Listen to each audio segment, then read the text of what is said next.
Hello, hello, and welcome. Welcome. I'll just launch this, get it all set up, and be good to go.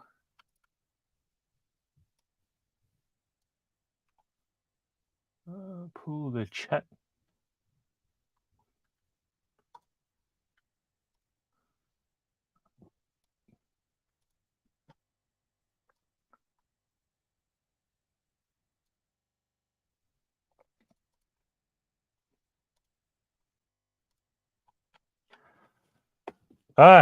Tom was here at 8:30. That's encouraging. And we've got Mr. Roberts. Hello. Talking about CDs and disc cleaning and what do you do if they're scratched? Charger Rob, how are ya? Good evening, boys and girls. In reference to the two boys before you, who are you calling a girl?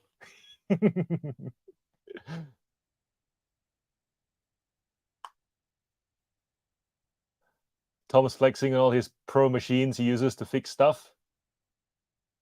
I don't even know what any of these things mean, Tom. ELM distributor, Eco Pro 2, Eco Master machines, but I'm guessing CD people get it.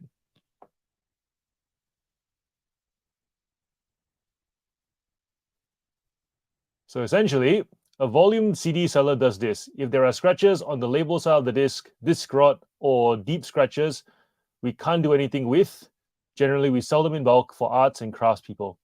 Cool.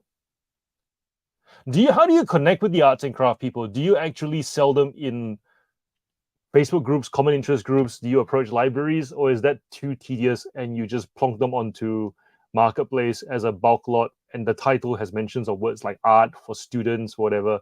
What's the marketing value that you put onto the thing before you list it? Because obviously if you just put a bulk lot of CDs on eBay, you get any which buyer, right? So how do you target that lot better so that it goes to the right person faster? That's, I guess, the way the question is, Tom.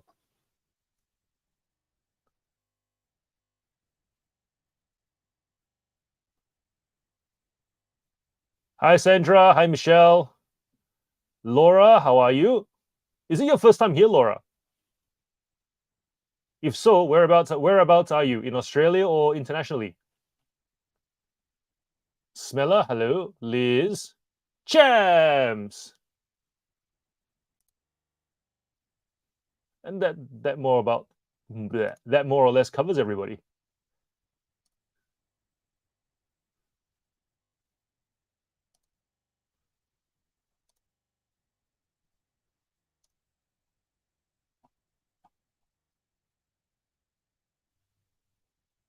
Tom goes titled correctly. Cool.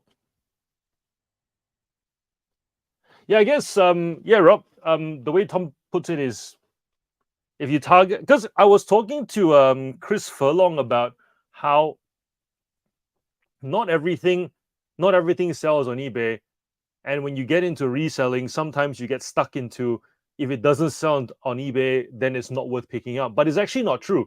Like, there are so many marketplaces that you can sell stuff that are not eBay friendly, especially in job lots where the specificity is not the thing. People just want a lot of a category of an item because they have a purpose for that big lot of stuff.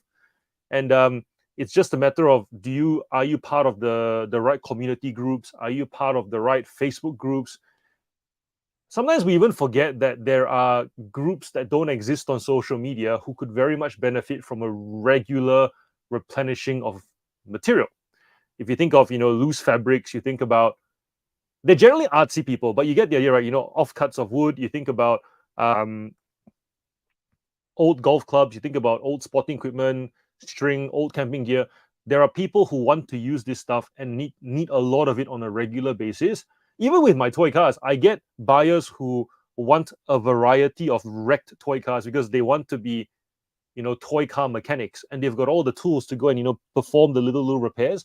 They don't really care what cars they get. They just want to work on that skill with a variety of different cars. And to find those people, you sometimes don't even go online. You just happen to meet them at the local, Repco or whatever. And then they're like, oh yeah, by the way, if you ever get a big bulk, just let me know what you want and I'll come pick them up. 10 cents a piece, whatever it might be. As far as they're concerned, it's easier than them trying to hunt for cars and having to decide whether it's worth repairing or not and get the idea. So always remember, it's not eBay is not the be all and end all of reselling platforms. There are plenty of other ways to move items, and above all, we're not just eBay sellers; we are resellers. So therefore, work on the skill of finding where things can go.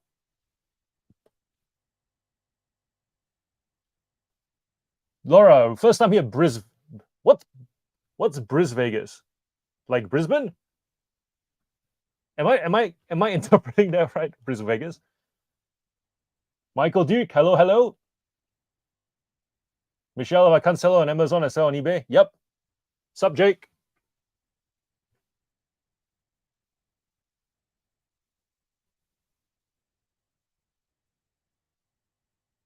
Laura, interesting one. I sell my discards that don't pass eBay muster to a friend 50 cents a piece, and she flips it to another reseller.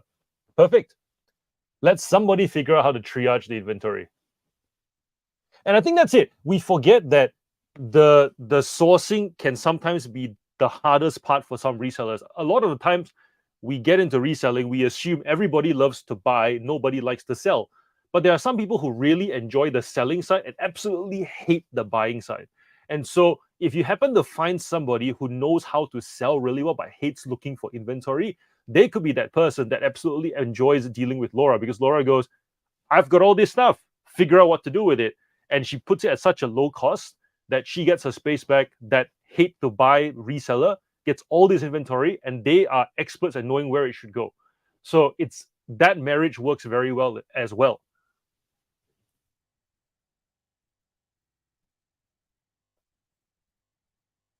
Sup, Retroranga? Champs, I sell back condition vinyl to rock and roll shows. They paint them up to look cool. Nice. Right, Brizzy. Hello, welcome. The regulars on this live stream are still very South Australia heavy, but we're slowly discovering people in other states, so it's good.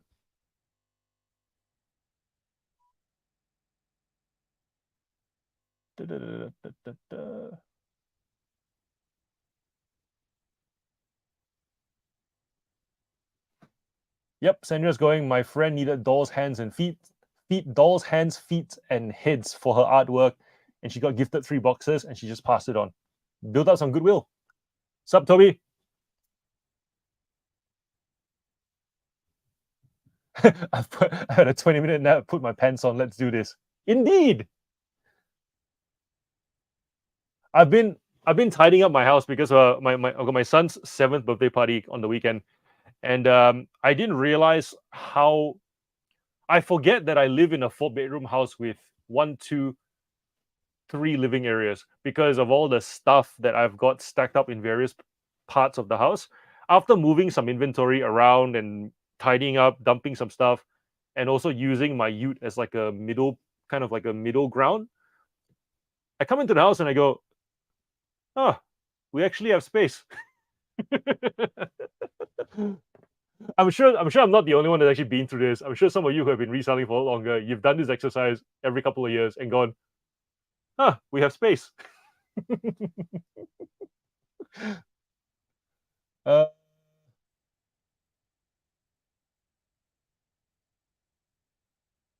Awesome, we got some Brizzy people connecting. Wonderful, wonderful. Hi, Matilda. My son's party bags. He actually drew a comic. He drew a comic strip for the. I mean, to the standard of a 6-year-old, but he drew a comic strip with a story, and essentially he wants me to photocopy it, and then he's gonna make them like signed to his friends. So that's really sweet. From what I understand, kids appreciate when they get arts from other kids at this age. So I'm gonna go get those photocopies done tomorrow. Apart from that, I think it's just lollies, really. Like that's really all they expect from party packs. Just lots of lollies.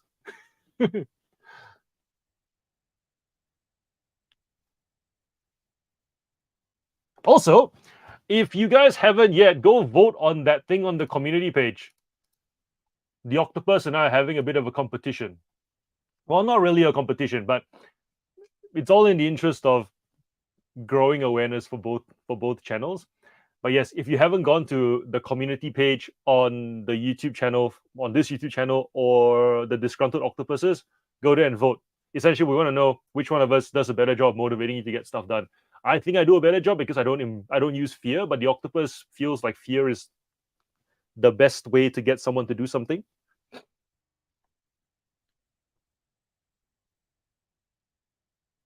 Thanks, Sandra.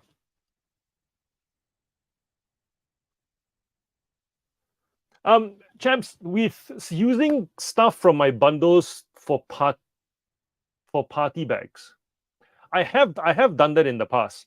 I do have stuff that gets thrown into like random. Like I'll show you.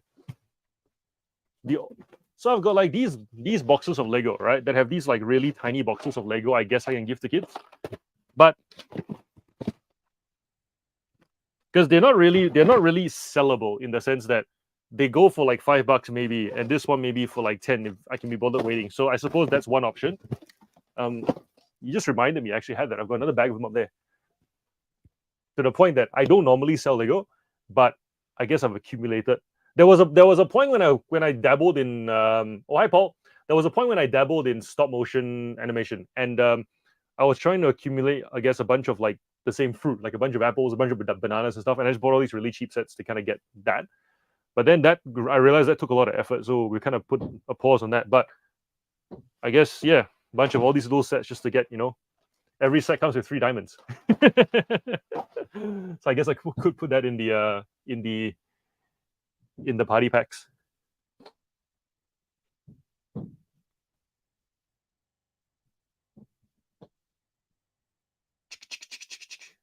What's Opshop trying to do? Claire, Jake, am I close? My dot. What do you?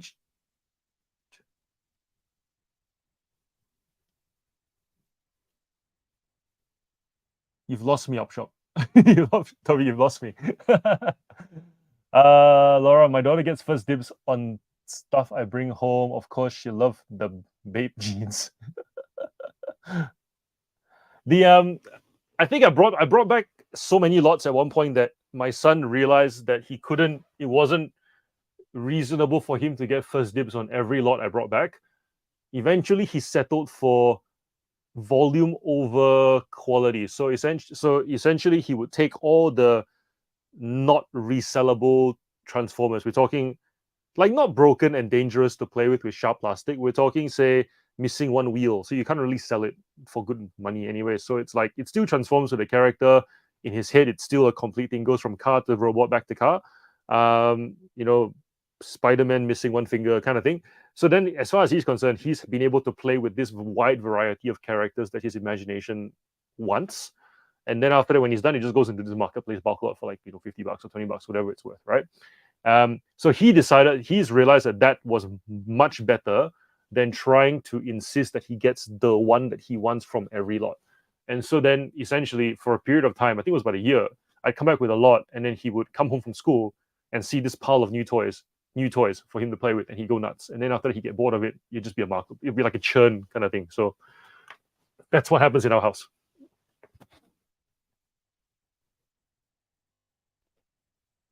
Oh, guessing South Australia spots. Now Melbourne's been cold. It's been chilly the last few days. The sun was up today though. I was outside moving some stuff around, but yeah, it's been cold, chilly. I found myself opting for outerwear that is synthetic over cotton, just so that the wind doesn't get through. It's the wind. It's not really the temperature, Michelle. It's really the wind. It's that gust, and then it stays, and then you just kind of Grumpy Granny joining the chat at the right time. For those who don't know, Grumpy Granny tends to come when we're listing, and then she tries to talk, and then no one, but people will be like telling her to shh, we're doing listing. Taryn, how are ya? Taryn's got a question. I've had time the last few days to create some listings. Should I go live with them all at once or spread them out over the next few days? It's up to you. If your items are not available for sale, make them available for sale. If you are going to schedule it, there needs to be a good reason for it. for most people, they say the scheduling helps with activity to pretend like your store has something happening every day. But you're just a small store. If you're just a sorry, I'm assuming if you're just a small store, it's better to make everything available for sale.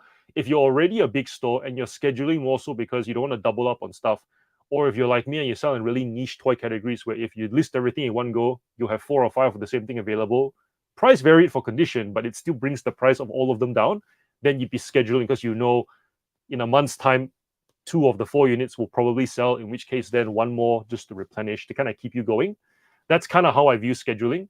I don't believe that if you schedule it, you'll lead to more sales, because at the end of the day, when you think about businesses that actually schedule stuff, there's a lot of marketing on the back end telling the buyer there's a drop. A drop's going to come. And then it's the drop that leads to the scheduling having great success. But if you're scheduling just to game the algorithm and you're a small seller, that's all a bit of a myth. Don't do it. Just make it all available so that, especially if you're an everything seller, every item is a one-off. Your buyers, if they like what they see and they like your style, the way you service them and whatever, make it available earlier rather than later. That's my opinion on the matter, but once again, it's very logical. I don't spend time trying to figure out how the algorithm works. The only thing I believe with the algorithm is that, like Tom, with if there's activity, eBay promotes your store more than if there's no activity. So if you can schedule your listings from now to the end of the month, right? One every hour, or whatever it is that you do, but never log on to your account. You'll get less traffic than someone who logs on every single day, replies messages, sends offers, revises listings, because eBay wants to know someone is there in the shop to provide service. So I think when you look at it from that point, that perspective, your scheduling feels like a bit of a gimmick compared to actually being on the clock. So just be on the clock, do stuff around your shop, revise listings, get the idea. Activity leads to more sales than actually trying to do all that kind of stuff. Yep. Toby, Captain Op Shop's go all at once, but ping them up tomorrow onwards instead of tonight when peeps are asleep, unless you have a post. Yeah. So the other thing with scheduling, now that Toby's mentioned that, is if you have buyers that have already saved your store and you know that when you list items of interest, your regular buyers snap them up. And by that I mean, so I sell toy cars. I think now I'm like the number one used toy car seller in Australia. And I know that when I list a bunch of cars and they get bought, I already know which buyers are more or less I remember the usernames, because they are either buyers who like rally cars, or they like Jeeps, or they like, Matchbox Jeeps as opposed to Hot Wheels Jeeps, or they like, the JDM cars versus the American Muscle. I know, in which case then when I schedule it for Friday or Saturday nights, because I also know on Friday and Saturday nights is when I get the most send offers, which means that it's the most activity that needs a little bit of a push, more eyes on my listings, and therefore I schedule for those periods so that those save search buyers, when they open their phone and they scroll the save search, they see something new at 8 o'clock, at 9 o'clock, at 10 o'clock in those windows of time.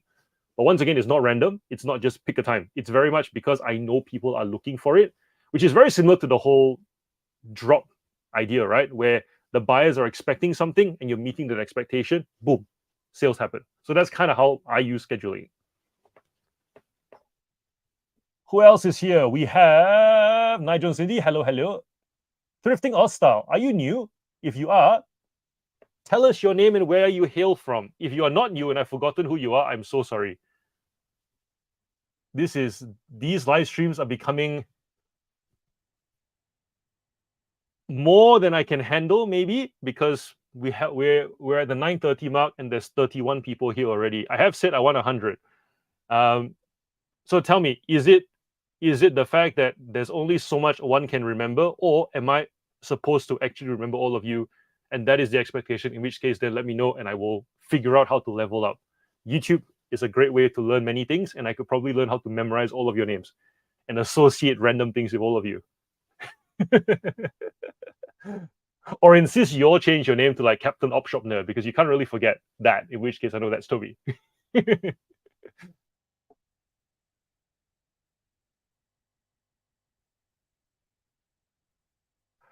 Michael, you're going. Sometimes I find random random vintage clothing items I cannot find similar listings of. Price high or put on auction.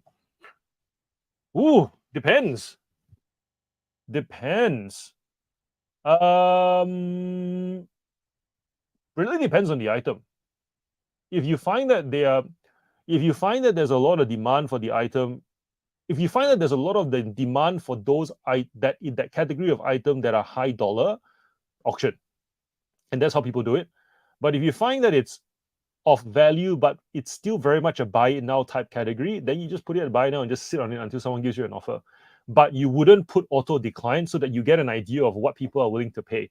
So, for example, if you get one, if you put it out for say 999.95 and you get the first offer of 800, just take it, right? Because that's pretty good. But if you start getting offers of like 200, 300, 200, 300, and a bunch of messages going, you got to be kidding me, right? You're not going to get that, and you just don't see anywhere past that 500 mark, then maybe you're overshooting.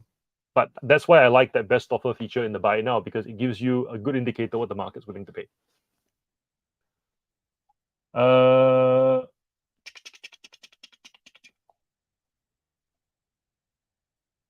Grumpy Granny, I'll be here all night if I greet everyone individually. How do you think I feel? When I saw that there were 6 people here when I first got on, I started at I think 9:10.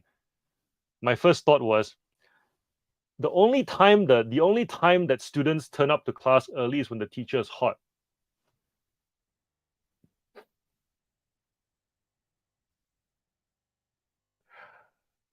Tom, good point. The thing people ignore is when items get automatically relisted. Best to put up listings at different times so you end up having stuff higher in search consistently. Good suggestion. So if you are going to schedule, then I guess you would schedule at different times of the day, as Tom says, so that you get that whenever you get that activity. But more importantly, with the safe search aspect of it, buyers, whenever they go to their phone, they're seeing something new from you all the time instead of seeing like I've got one competitor who lists with like a red background. It stands out, but it's also bloody annoying when you pick up your phone during when he lists and you see just a sea of red background, and then after that for the rest of the day you see nothing. They suddenly see a sea of red background. It's kind of like, what do I do with this? It's not irritating as a competition. It's just like you don't want to see you want to see consistency, I suppose. I think humans just like seeing consistency. So I suppose if you can do that for your buyers, that's kind of cool.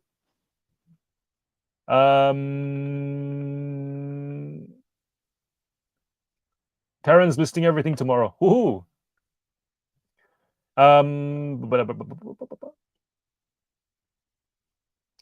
Captain Upshop saying, I listed 11 before work, already sold 2 of them by lunch. eBay is popping. Yeah, man. I feel like there's a buzz happening at the moment. Like people are just going, okay, we're done. It feels like people are done saving money and done being annoyed at the government. It's like Christmas is coming. Let's just save. Let's just spend some money. Let's just buy stuff. I bought stuff. And it's funny because I bought stuff, right? I think these were roughly $40 each. And then I told Jen, I said, oh, these were about $40 each. And she goes, oh, cool. And then I joked to her, I said, oh, but the video that I unboxed this in has only done like $2 in ad revenue. And she went, but there wasn't a sense of like, please return the investment or anything. Like, great, are you going to invest, $200 every video? It wasn't. It was just like, yeah, I think it's about time you support yourself because we've all kind of not bought anything for ourselves in a while. So I think that's kind of what's happening. Everyone's just feeling like we've kind of done the don't buy, and I think now it's time to just do a bit of the buy. And I feel like that's happening. I'm seeing that in my sales as well, and I think some of you are noticing that too. In which case, that's what this listing live stream is for. Get more listings up, get more activity in, so that we get more of those dollars. Laura, you're doing great, John. Enjoying this. Thanks. Join us on Thursday as well. Tiger's here. Hello. The disgruntled octopus here to restore order, apparently. Puppy dog. Hello. Michelle's asking Tom, is having a warehouse a headache or a great thing?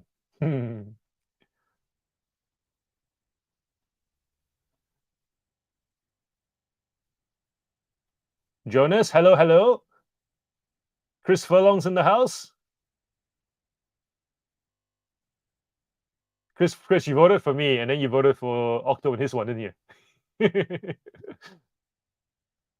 Oh, Toby. So in the community page for this channel and the Disgruntled Octopus, there's a poll running where we want to work out who gets you to get more done as far as accountability goes. And so there's a poll currently running. I believe it's 63% to me on mine and 52% to me on my on the octopuses. So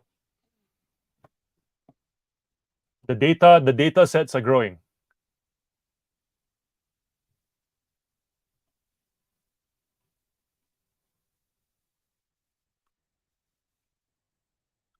Liz is confirming Tom's scheduling thing. Yep.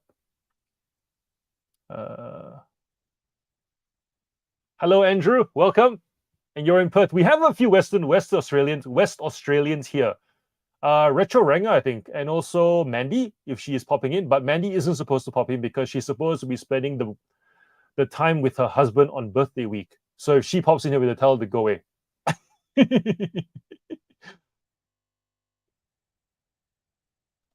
Have you had donut days, Michelle? I haven't. I actually haven't had a donut day, I reckon, in years, just because of just especially once I niched down the stores to, like, the toy cars and the action figures and the dolls and the baby clothes. Like I don't ever have donut days anymore, which is actually quite encouraging because I think the repeat buyers prevent donut days from happening. So if any of you guys if any of you guys haven't watched this unboxing video, you guys should go check it out. It's one of the more recent ones. It's like got a box with a pink glow around it. But essentially, what I talk about there is that there were many tools that the seller used, but if it's in a particular order that got me to make the purchase. So if you haven't watched it, go watch it. Hi, Megan. Recommerce Dave, hello. Leo's here. Cool. Miss Hell, hello. You are new? What is your name? Where are you from? Any chance a seller of mainly new items can join in? Yeah, man. We're all just resellers. We do anything. If you're selling new stuff, come join in. I'll bet there will be a lot of questions for you as to the new item stuff, the intricacies of selling new things.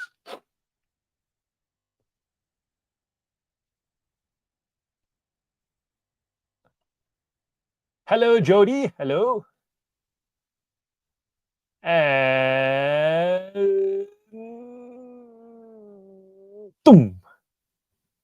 John's got 5 donut days over the last 31 days. Not so young. I know.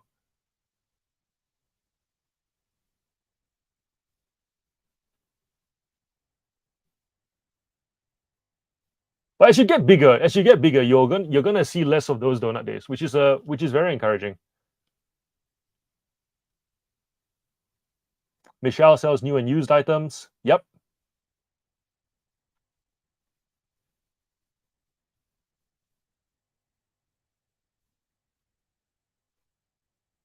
Cool. That's the chat. Let's get listing. I'm going to start a timer for 30 minutes.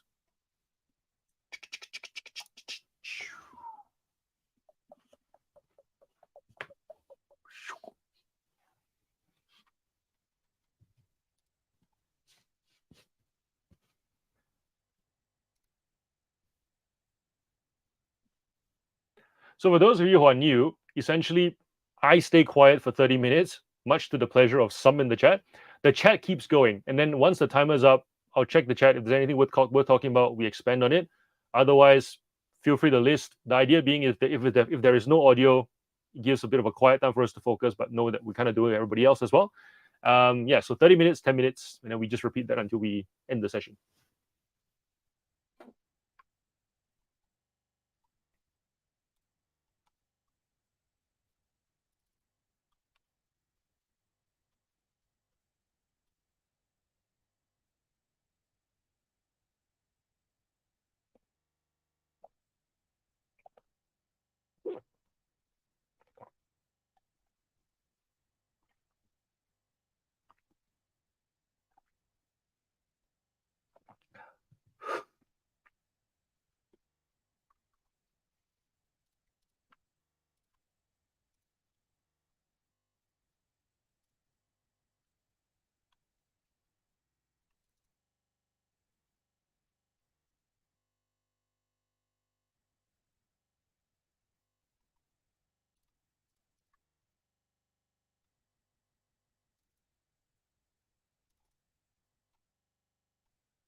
All right, how's everybody doing?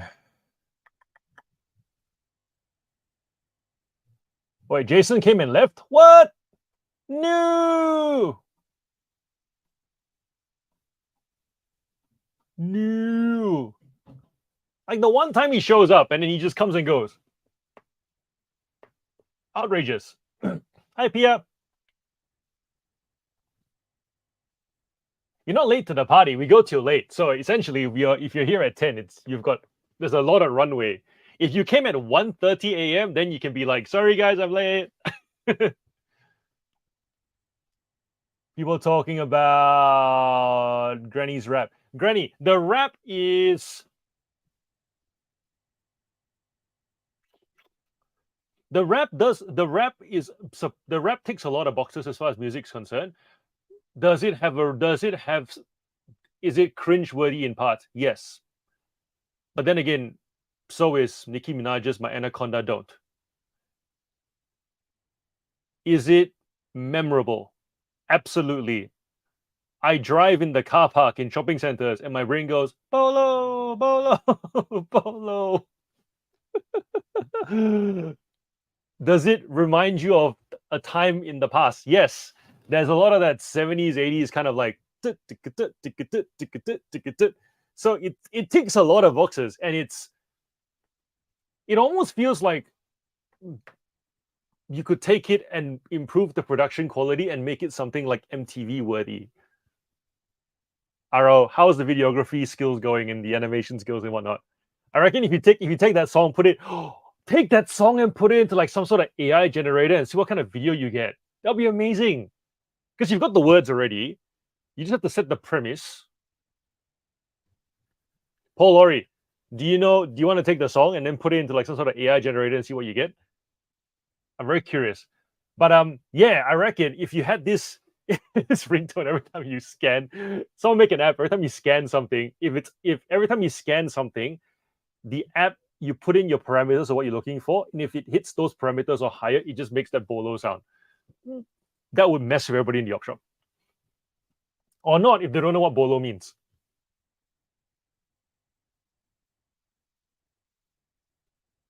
Who else is here? Jason's still here. Stay. You don't sleep anyways. Just stay. Do some listing or not, but stay. Stay.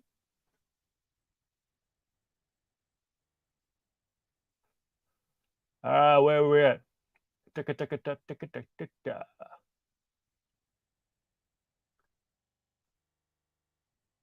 Paul's got a 2 heart basket. Yeah, look, we all got a 2 heart basket, man. Like, I hate tidying, and my son's birthday is on Saturday, and I've left the tidying to this week. I could have done a lot of it earlier, but I've done everything else.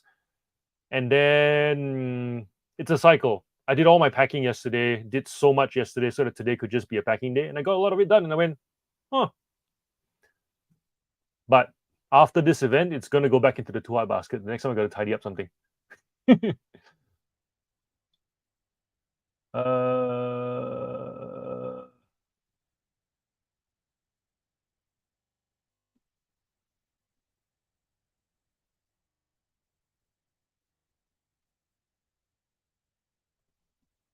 Nigel and Cindy have a 2 heart basket. They've listed some, donated some. Cool.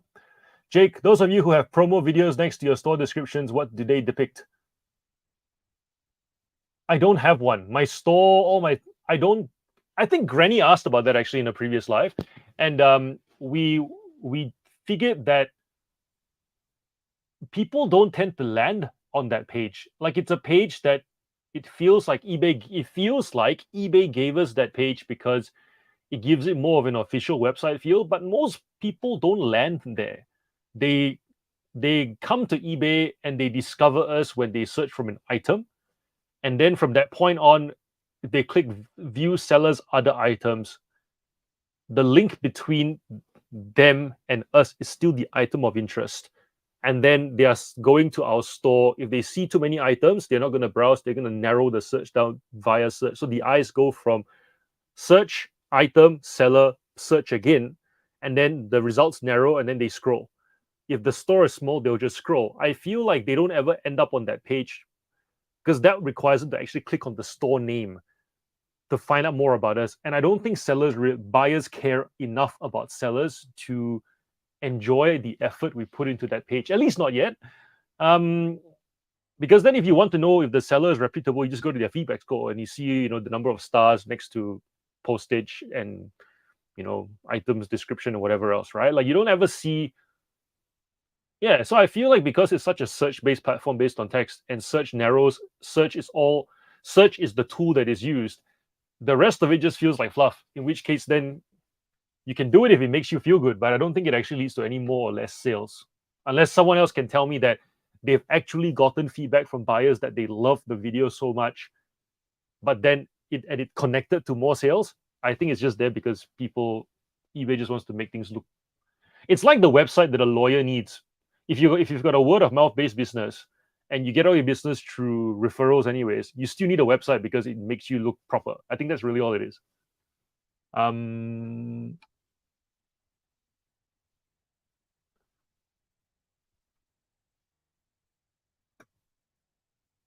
Karen's going, never thought listing trading cards would be so much hassle. Yeah, I don't sell them.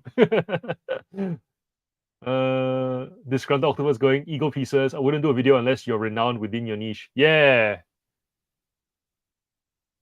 Tom says, tell John that Mel says hi. Tell Mel to hop on.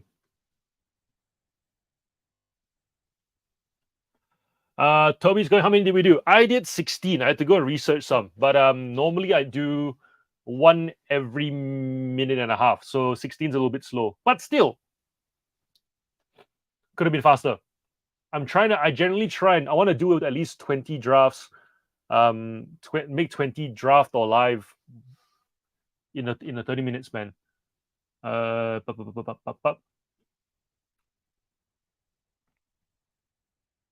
Jake just wants to tick off the box of complete install notification. Fair enough. Toby's done 20 DVDs. Awesome. Love you too, Matilda. Thanks for joining us. We'll see you on Thursday. Where we at? Oz posted a rap song way back when. Who remembers it? Not me. Although I do like the Mail Plus. Is that the one's called? The one that I think is express same city delivery, with the girl that did the "I Want It That Way" song. I like that one. If anyone remembers that one.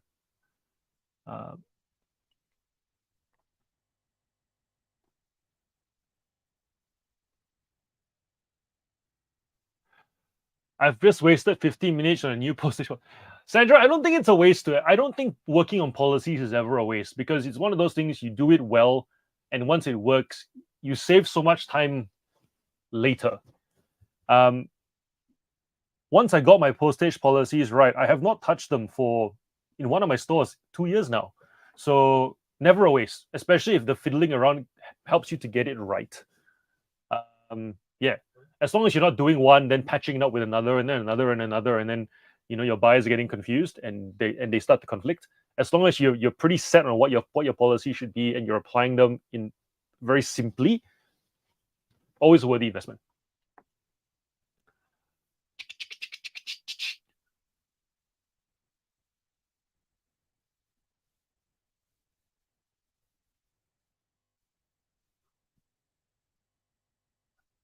Granny and Octo having a bit of a tiff.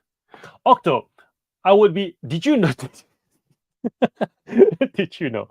I did not know this.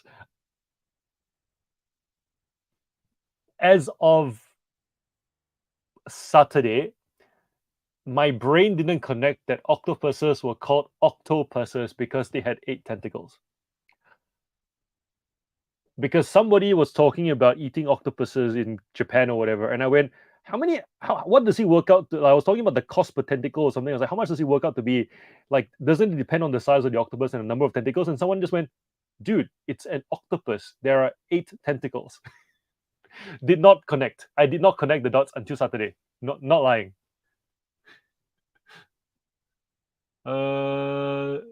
Jason's going, the video is apparently the commencement of larger target growth in socials from eBay, the start of something more, but let's see if it gets traction on the back end straight from San Jose. All right. So what you're saying is if we upload those videos, they'll start putting into the ads that they use to promote our stores. But does it actually bring us more business though? And I feel like it won't, because people go, it's very hard to change the buyer behavior on eBay. I feel like people go to eBay to search for items. Very few people go to eBay to search for sellers. Like, what are you going to do? Show us an ad with a store name at the bottom, but are they going to give us links? Like, if we happen to click on the ad at the right time, we get, we get shot to that store? I don't think it, yeah, I don't know. It just feels, I've come to acknowledge that big businesses need data to run. Item specifics, I'll put them in because it helps with the search. The video is like, give us content to work with, but it doesn't really benefit me. And I don't see how it will benefit me. So until I can see how it will benefit me, I don't see the point of doing it. Yeah. No offense, eBay. You're good at everything else, but I don't know. This one's a bit. Loopy is gone. Oh, hello, Loopy. Do you use calculator for international shipping? And if so, how do you figure out dimensions which are required before it will allow you to list the item? That's an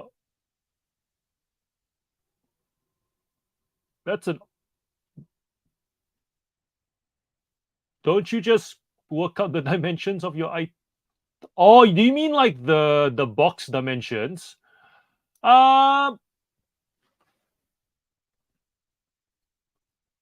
Honestly, most people just kind of know.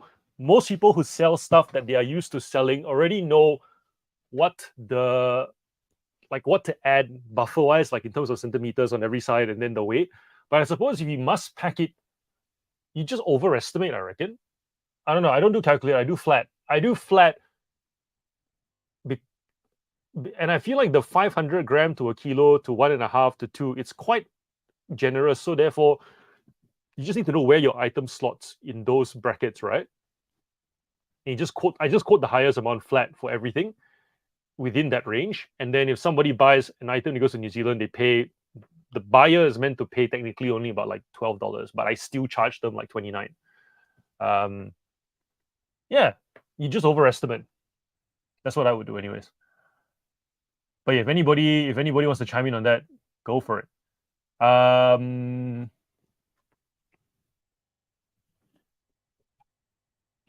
Jody's got a label printer. Yay!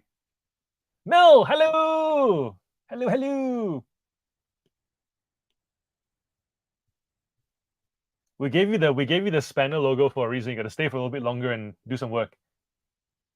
Administer care to the 36 sheep that are in this chat. Do some shepherding duties. What time is it over there anyways? Whereabouts are you? Virginia? People are doing listings. Awesome. Mel's just saying hello to everybody.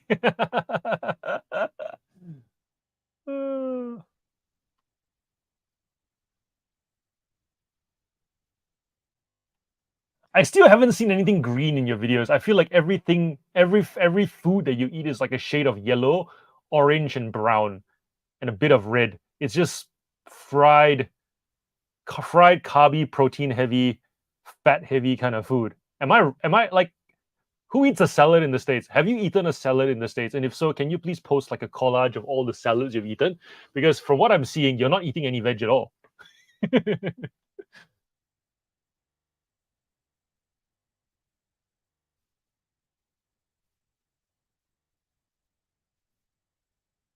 Ooh, when you're in San Francisco, do videos with the windy roads. I remember them really fondly. I was in San Francisco when I was 9, and I was also told you don't call it San Fran because they don't like it.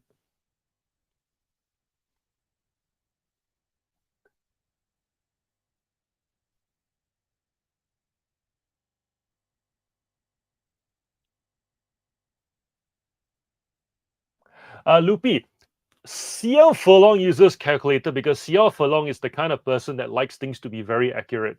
And he actually will spend the time to work out how accurate it needs to be. Most of us don't operate that way. So when Chris and I had this conversation, I said to him, I feel like if some people must be very accurate because they like to know that they're not losing money on this per sale point of view. and then the people like me who go, I'll set it up so that I make a lot of money more often than not, and then I will lose some money on some. So if you think of the $29 flat rate for 500 grams, right, or 450 grams, I make on New Zealand, United States, UK, most of the Asian countries. That's the majority of my overseas buyers, anyways. I break even when it goes to South America, and I lose money when it goes to places like um, Israel, which is quite rare. So then when I look at it, I go, I make so much more money. But even the loss that goes to Israel, we're talking like I'm losing $5 when it goes to Israel versus making $20 when it goes to New Zealand. So really, on aggregate, it's still a net positive, but I don't have to think about it. I don't have to weigh anything accurately.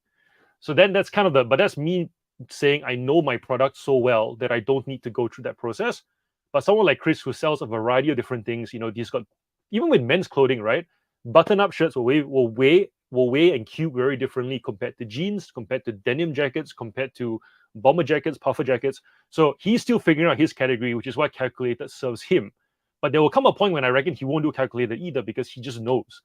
And I think that's it, right? When you get to a point when you just know, you're not going to spend the time on the calculated thing anymore. You're just going to go flat rate, anything in these categories, flat rate this much, anything in these categories, flat rate this much. And if you really must, you'll just do postage policies by the country. So for example, flat rate this much for these countries is this much versus these countries is this much. And then from that point on, you can more or less let someone help you as well, because then you're not getting staff members to spend time cubing everything. And that's really it. You can cube and whatever to learn, but when there comes a point when you need to flat rate it, and when you think of most businesses that are bigger, that's what they do as well. When you buy from any big box store, there comes a point they just cap the shipping for you, or if it's too big, they just tell you to pick it up in store, because the time spent calculating is actually not time well spent. So unless it's for learning purposes, figure out how fast you can get to that flat rate by postage policy, and then you can just apply it to the various categories in your store, and then it becomes quite automated from that point on. Jason's going, eBay is figuring out socials. eBay shouldn't figure out socials. eBay should just make it so that sellers can be very effective in socials on their own. And when buyers go to eBay, they are sorted. I think that there are just too many issues from the buyer-seller interaction point of view that we don't really need eBay to market for us. I just feel like eBay needs to make everything less clunky so that the buyer can come to buy from the seller and it's smooth. That's it. Just make it smooth. Figure out ways to help the buyer to buy in a smooth manner. I love eBay. You know that. So this isn't me like going, I don't like eBay. I like eBay. Love eBay. eBay is the bee's knees as far as I'm concerned. But they can spend time doing a bunch of other things better that help the transaction just happen smoother. We don't really need them to make the marketing fancy. It doesn't help. Not for us anyways, I feel.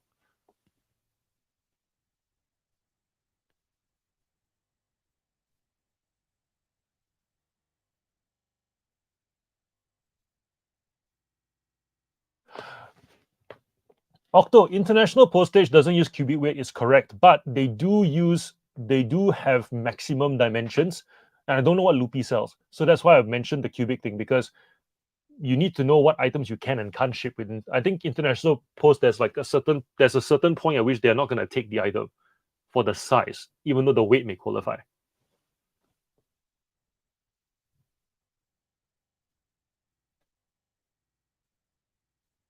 Thanks, Taryn.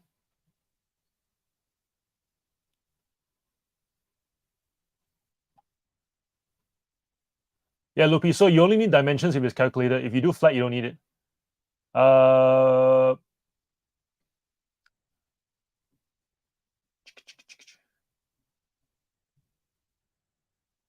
8:30 p.m. in 8:30 a.m. Not bad. Not bad.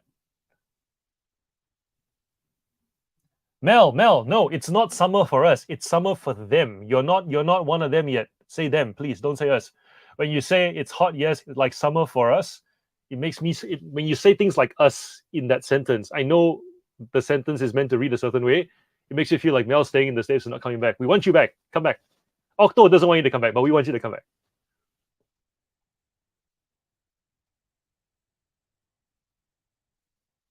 Vegetable detox when you come home. Nigel and Cindy, potatoes are veggies. What an Irish thing to say. Jody, waffles, bacon, maple syrup, and whiskey. Oh, the best. Brendan, hello. Welcome, welcome. Night Puppy Dog. Are you joining us again later, or is this like calling a night for good?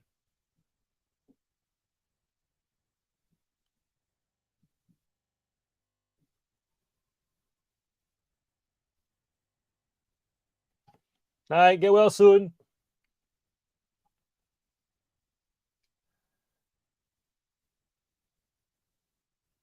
Via.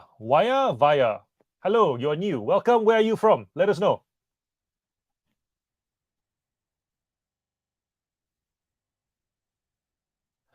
Lupi, if you're afraid of losing money, just build up your band discount, and then you'll find that there's a lot of wiggle room there, anyways, and you won't be as afraid to lose money on your listings. Also, if you're selling items and they are going international, there's probably a good chance that the item isn't available where they are.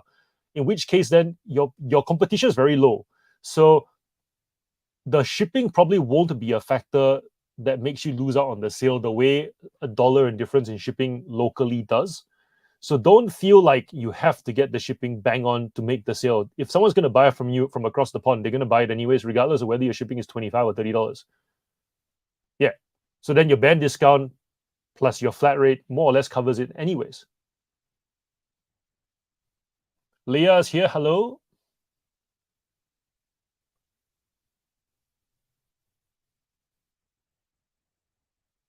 Liz had the wrong sizes. Yeah, that's rough when you. That's why revising listings is so important. Like I when I revise my listings, apart from sorting by the date, I also just sort the postage just so that I can see if there's any like really old postage rates that haven't updated. Because sometimes when you update all your postage, right, some of them don't get updated because they've got outstanding offers and whatever. Like I checked today, I still had some that had 850 on my shipping when I'm like, that's a while ago. So quickly go in there and revise it so I don't lose out on that, 50 cents to $1 of shipping.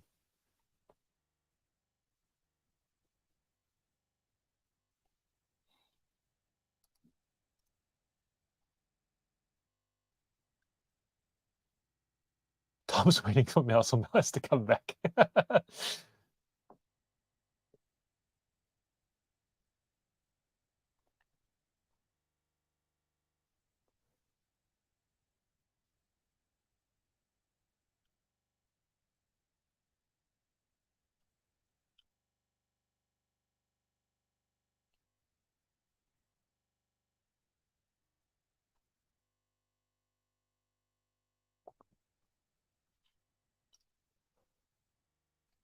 Grumpy Granny, sticky sheets, 4-up labels are an excellent transition before you get a special label printer. Yep, very true.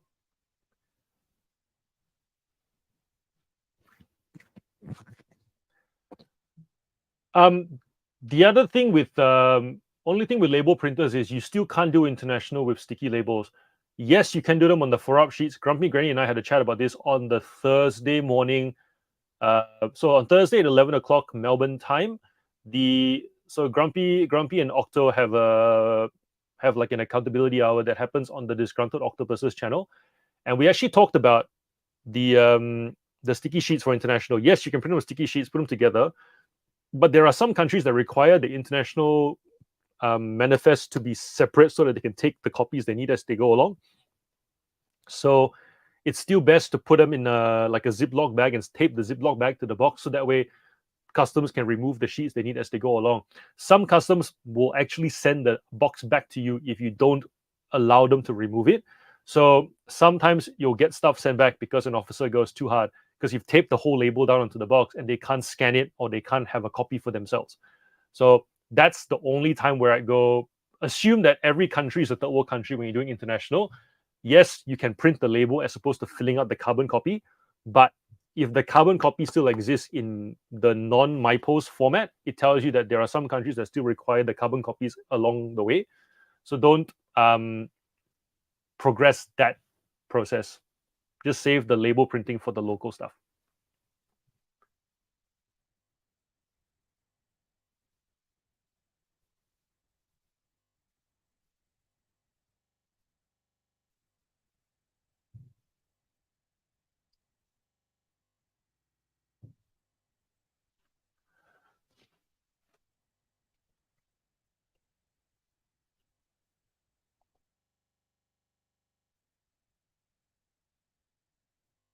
Cool. Waya is selling Hot Wheels because of my inspiration. Well done.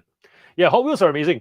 They depending on what you get, they can move a bit slow because once again it's like an ocean. It's ooh, nearly knocked it out. Blooper reel. It's like an ocean of inventory, right? So it can be quite hard to know what will and won't sell, but eventually when you get a wide enough range, you start moving some. All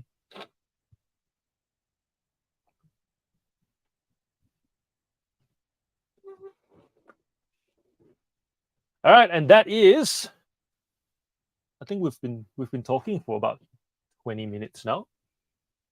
Lost track of time. I keep losing track of time. More listing.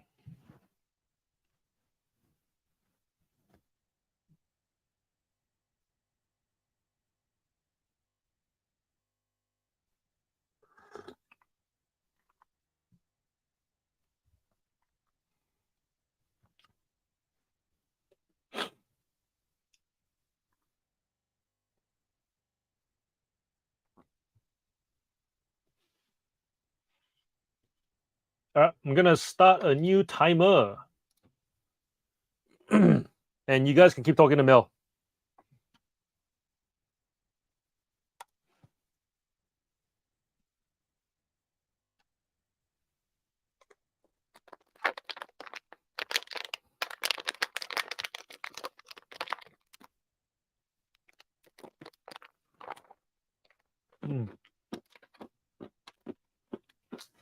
We got peanuts today.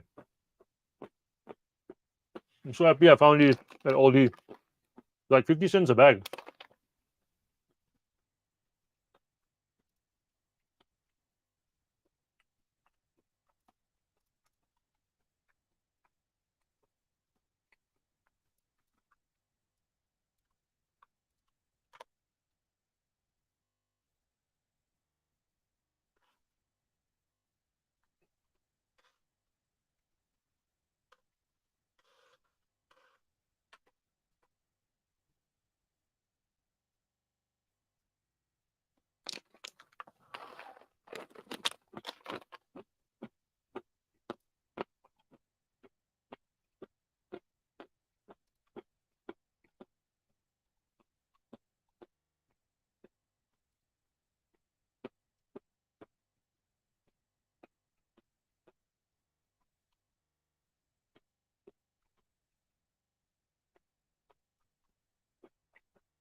All right, what's been happening?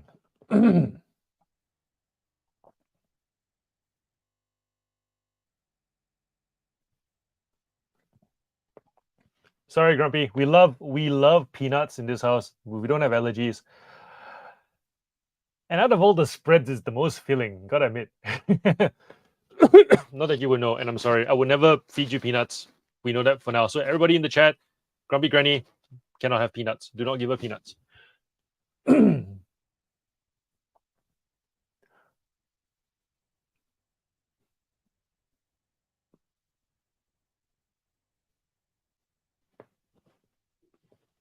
What's this talk about overtaking my hostage video? Let's have a look. So most popular video. Ooh, oh. Nah, Grumpy, you're still sitting on. So it's got 824 views, and I think the next one is sells similar at 635. So there's a way to go. For those of you who don't know, I am trying to. We're trying to keep my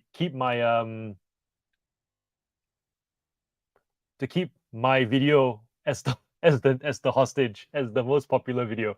So we're sitting at 824 views, whereas the next one is like 635. So if you go and subscribe to the Octopus, who's sitting at 230 subscribers, it's very odd that this channel has had 824 views for one video, but yet the subs are only a quarter of that. So if any of you guys haven't subscribed to the Disgruntled Octopus channel, go ahead and do that. The content is deep. So the reason why myself, Grumpy Granny, Octo, we get along so well is because we don't just talk about stuff for the sake of entertaining you guys. We want there to be some sort of a logical train of thought, so that when you make a decision about your reselling business, there's logic. That's all you've got, really. You can't do it based on hype. If you do it based on hype, you're gonna flame out. If you do it based on just chasing bolos in isolation, you're gonna flame out. You're gonna get frustrated. Because ultimately it's luck based. If it's logic based, you'll get a lot further. You'll understand when you get good days, and you understand when you get bad days, and you'll start to view things more in aggregate rather than go, I've got a great day, ride the high, and then you got a bad day, ride the low. You won't even care for those bucket days where you get no sales, because you know that it comes in waves, and you start to view things as a whole. So strongly recommend you subscribe to that channel as well, because Grumpy and Octo, once they get all the hijinks stuff out of the way and all the poking fun out of the way, they do go quite deep. So I do encourage you to watch their content. And by virtue of both of them being of a similar mind, they tend to find guests who also are of a similar mind. So then that's more deep diving as well. And granted, most podcasts, they call it a podcast, right? But essentially, as with all sorts of content, at the start, it's always going to be bumpy, because there's a lot of trying to figure out what works, what doesn't work. Stick with them, and what you'll find is that you'll get all that really good stuff more and more as we get along. So, yeah, go subscribe to the Disgruntled Octopus if you haven't already. I'll leave it up on the screen for a little bit. Via saying that the Grumpy Granny postage policy video has changed, has been a lifesaver. Yep. Grumpy Granny is the tutorials person, man. Like, the reason I don't make tutorial video is because Grumpy Granny really does it. Loopy, they said they'll do a live stream when they hit 250 subscribers.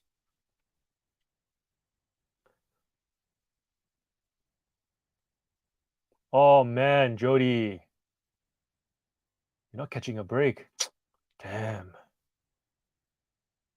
Well, hope your mom makes it through treatment, if that's what she's choosing to do.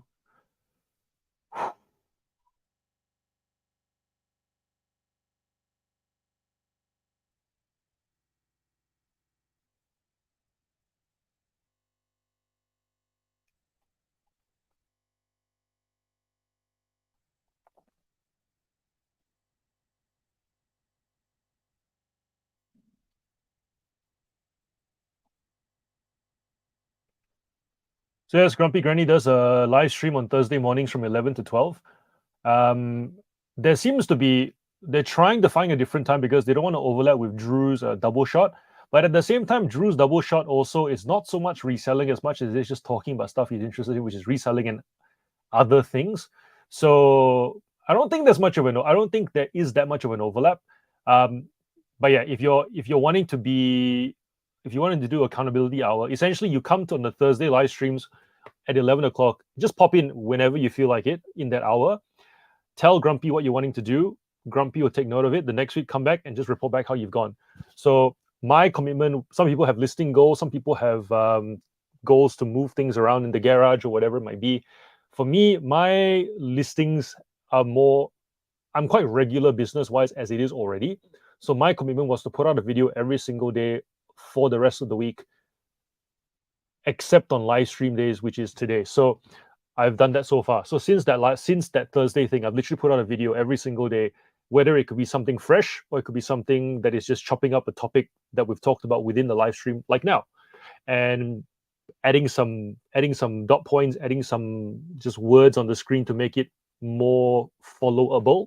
Um, I'm also thinking of doing reaction videos to the live stream segments, because when we talk about certain topics in the live stream, there's no planning. There is no, I go back and think about it, make a bunch of dot points and come back, right? So therefore, if I'm going to chop it up, sometimes there's more that I want to add to it. So I might do reaction videos to that. So adding more to that, like having thought about it, I reckon there's more to it as well. So that's kind of been my commitment for the week. And so far it's worked. So if it's working for someone like me, it could work for a lot of you guys as well. So pop in. Don't see it as like a 1 hour commitment. See it as come in, report, leave. If you want to, come back next week, report, leave. And if that helps you get into a rhythm of doing things in weekly chunks, the live stream is doing its job. And I think that's it with YouTube, right? We've all figured out that they, by we I mean myself, Octo, and Granny. We've the three of us have figured out that you guys don't need any more entertaining content. Like, you guys don't need any more bolo content, because that's a plenty. And if you want to watch the bolo stuff, you can go watch stuff in the US, the UK. The stuff they find there, you can find in Australia as well. Most of this stuff is mass produced. If you want to watch what sold videos, you can go watch Chris Furlong's Wednesday videos. You can watch Jada Life of Reseller. Plenty of like bolo stuff. So what we're doing is we're trying to figure out how to structure YouTube content to help you guys get shit done. That's really it. If you guys can attribute growth in sales to activity because you've joined our live streams, that's the biggest praise. So don't view it as there's so many live streams, so much to do, it's overwhelming. It's all different purpose, and we have plenty of discussion around how to, if John's doing a listening live stream with a 30 and a 10, 30 and a 10, how can we do an accountability hour so that people have another way of kind of hooking on and getting a bit of a rhythm going? Let's face it, right? Reselling, there is no rhythm. You can pretty much not have a rhythm. You can pretty much do it whenever you want. So sometimes if you want to grow and you want there to be some sort of consistency, you have to put in some structure. That's what we're here for.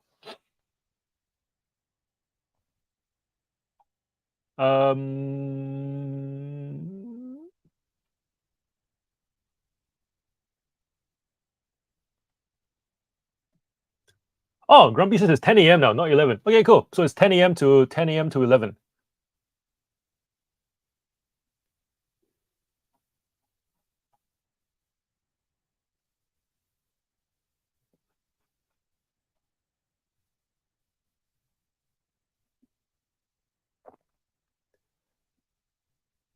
Toby needs some help with Windows processes. Talk to Paul. Paul is the computer guy. Paul Laurie.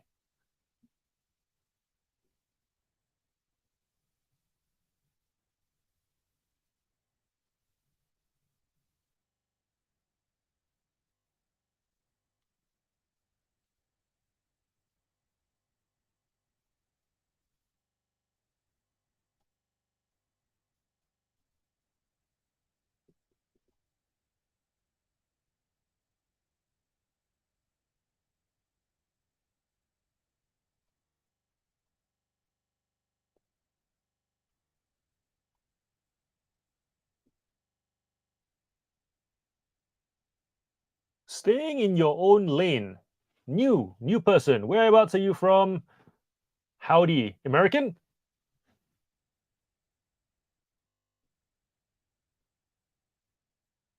Oh, Toby seems to know you. Is this your first time in our live stream? If it is, hello, welcome.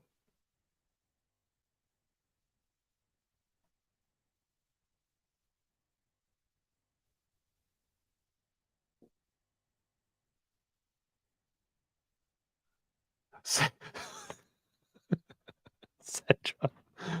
Oh, Sandra. I'm not going. I am not go. I'm not going to read your comment out loud just in case my computer gets shut down as well for saying certain words on the live stream. But that's interesting, isn't it?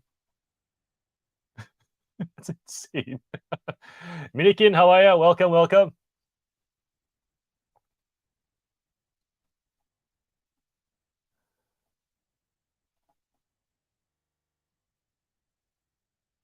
Oh, okay. So Daniel's a South Australian as well. Cool, cool, cool. Uh,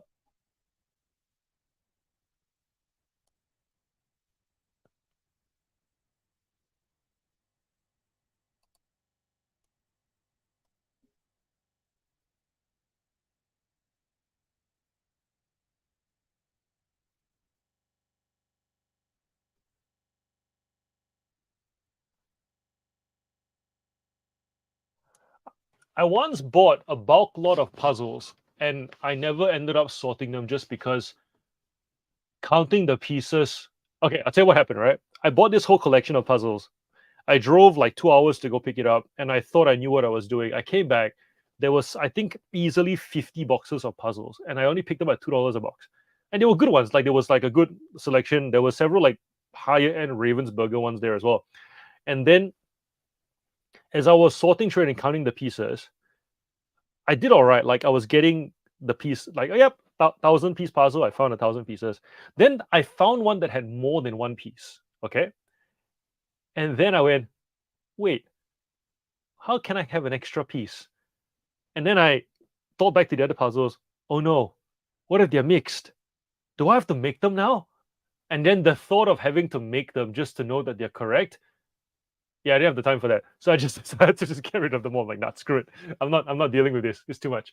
just the anxiety of having to go and because I'm not that great at making puzzles. Like I'll complete Lego sets, right? But you tell me to go complete a puzzle, I'm just not that great with them anyways. Takes too long. And then I just decided, nah, not worth it.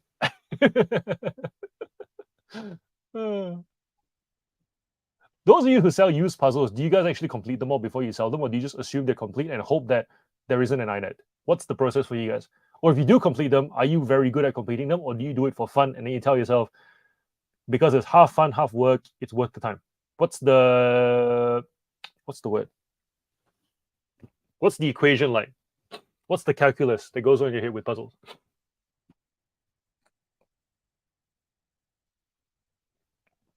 Everyone's looking forward to Australia, England.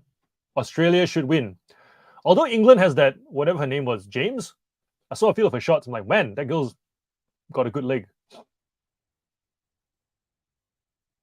As you can tell by my phrasing, I don't comment on soccer often. That girl has a good leg. Good lord. Talking about garage sales, John Roberts. There were 2 garage sales around Port Lincoln. One donuts, the others was that was fantastic. Lego, books, cassettes, and a video camera. Nice. 50% hit rate. That's pretty good. I don't like garage sales anymore. I've been to so many garage sales where the sign for where the signs leading to the garage sale, they took more pride in making the signs than they did actually. Here's one. They took so much pride making the signs, it felt like a great garage sale. You turn up, they took so much pride hosting that they had snacks and drinks and everything set up for you to turn up. But the stuff on the ground was crap. Complete anticlimax. And I was like, nah. So unless it's literally along the way, I don't bother going to garage sales anymore. I just feel like marketplace is much more rewarding. But that's just me.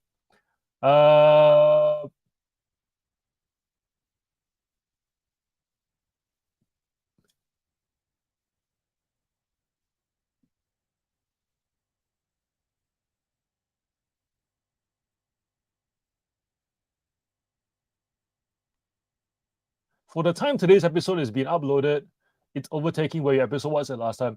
Yeah, but there's hype, so we'll see.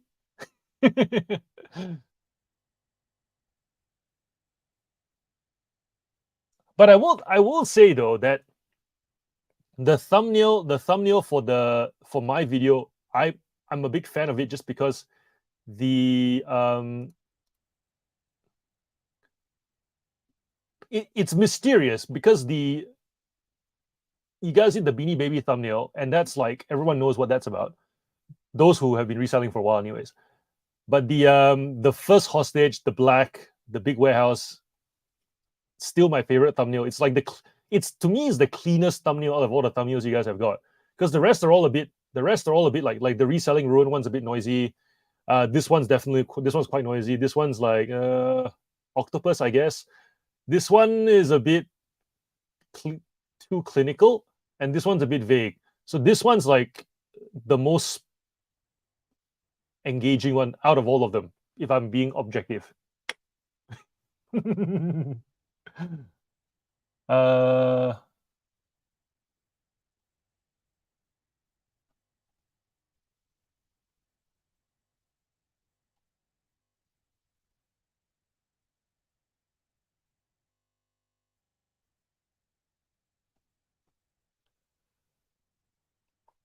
Sandra's going, anyone know what I do to get my computer back?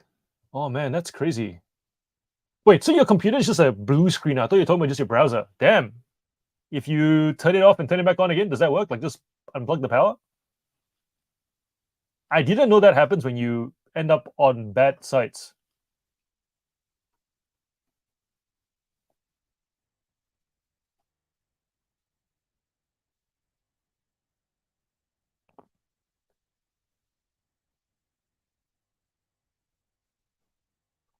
See if your subs go up a little. So their subs are sitting on 231. Go, Toby. Why are saying your day in the live vlogs are great? Thank you. Day in the live vlogs, right? If it's the long drive and dive ones, the drive and long dive ones, that's easy to do because I'm just putting the camera on the dash on the windscreen and driving and talking. You get a very different type of conversation there compared to here, because there here is very topical. There it's like wherever the brain goes. The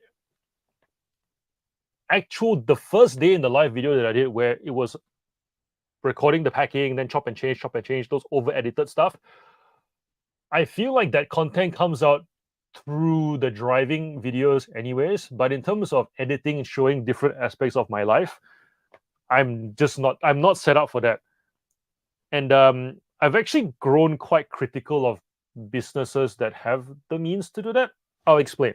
So I've started not watching resellers who have smaller places than me, who claim to sell more than me, but can stage all their videos. Because the amount of space you need to have the angles just right, I can barely walk around in my house, right? And I use up 2 bedrooms, a double garage, and a basement. So if you're telling me you're selling more than me with a smaller storage space and you have the space to set up your camera to get all the angles just right, I call bullshit on those channels. So that's kind of where I'm at with over edited video. Um, so to me, it's like me being stuck in this corner is as honest as it gets. Because this even setting up this corner to do the stream only happened like I think 3 months ago. Before that, 2 months ago. Yeah, 2 months ago. Before that, this whole room was full of stuff, and I had to reshuffle it and throw some stuff out. And yeah,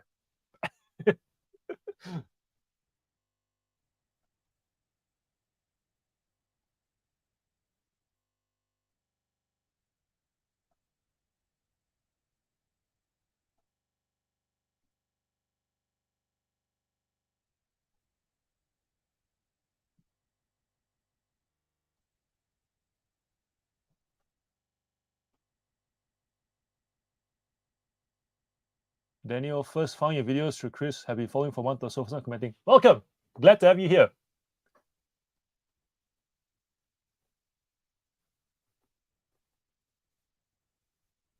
By saying counting the pieces is useless. Okay, good to know.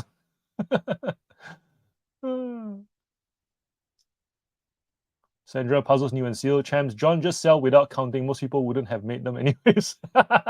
So true. So true. Via completes the puzzles for fun and mindfulness, but the aim is to try and to buy sought after ones that I can move on swiftly. Yep.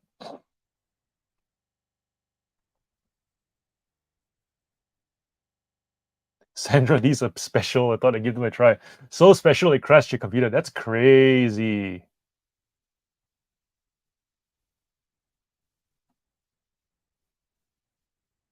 All right. Someone needs to help Sandra with the computer because I've never heard of that happening before. That's nuts.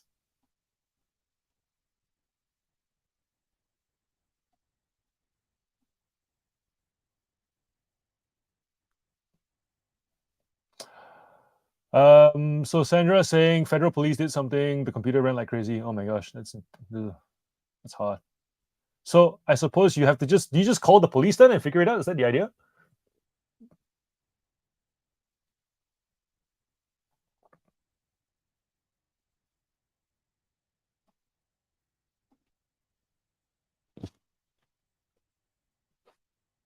Okay, so Jody is asked, so yeah, Sandra, I think you have to just go to the police station or call the federal police or something. I don't think any of us know what to do with that. Or I don't think any of us want to do anything with that either because we don't want to be linked to that. And then after that, have all our computers shut down too.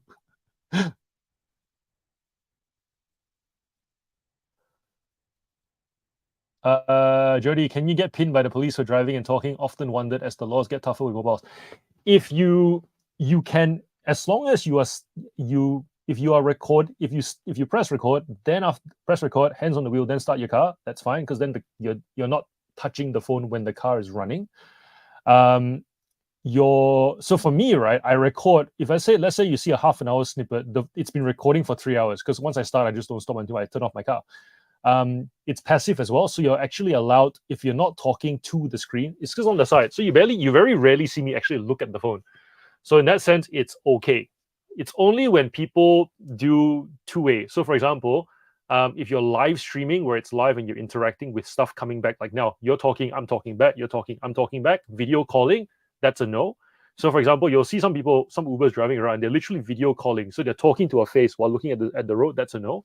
But if you're just passively recording, then that's no issue. Um,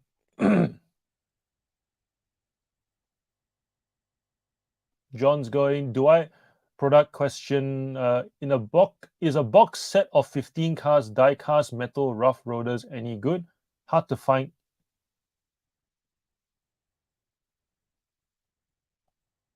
Is that the actual wording of it? Do you want to just send me a photo on Instagram? Rough.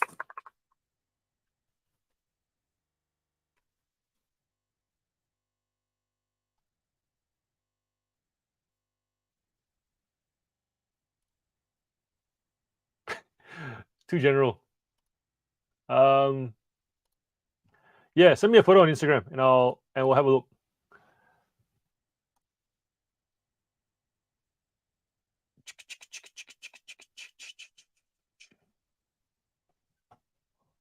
Brendan, your drive and dive are my favorite. You do a good job of holding a one-sided conversation. Thank you. I try and be balanced and I try and cover everything. I try not to, and I think I try not to complain. I don't want to listen to somebody spend an hour complaining, and so I try not to do that as well. And I feel like if you balance everything with if you try and balance everything with a bit of gratefulness, you generally end up with a pretty full one-sided conversation anyway. So that's kind of what I do in my head.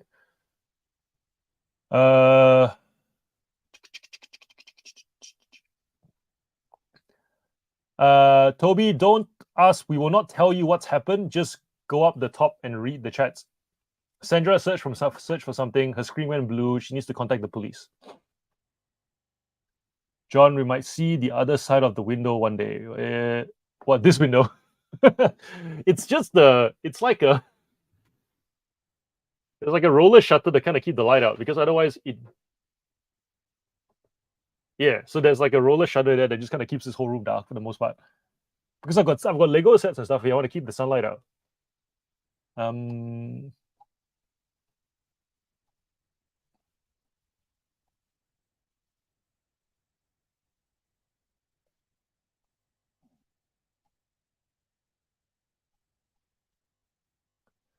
Senor Muerte, I think I said that right. 3 times X. Hello, hello. Where are you? Are you international or local? First time I've seen you commenting in our chats. And you're welcome. Flipper J, hello, hello.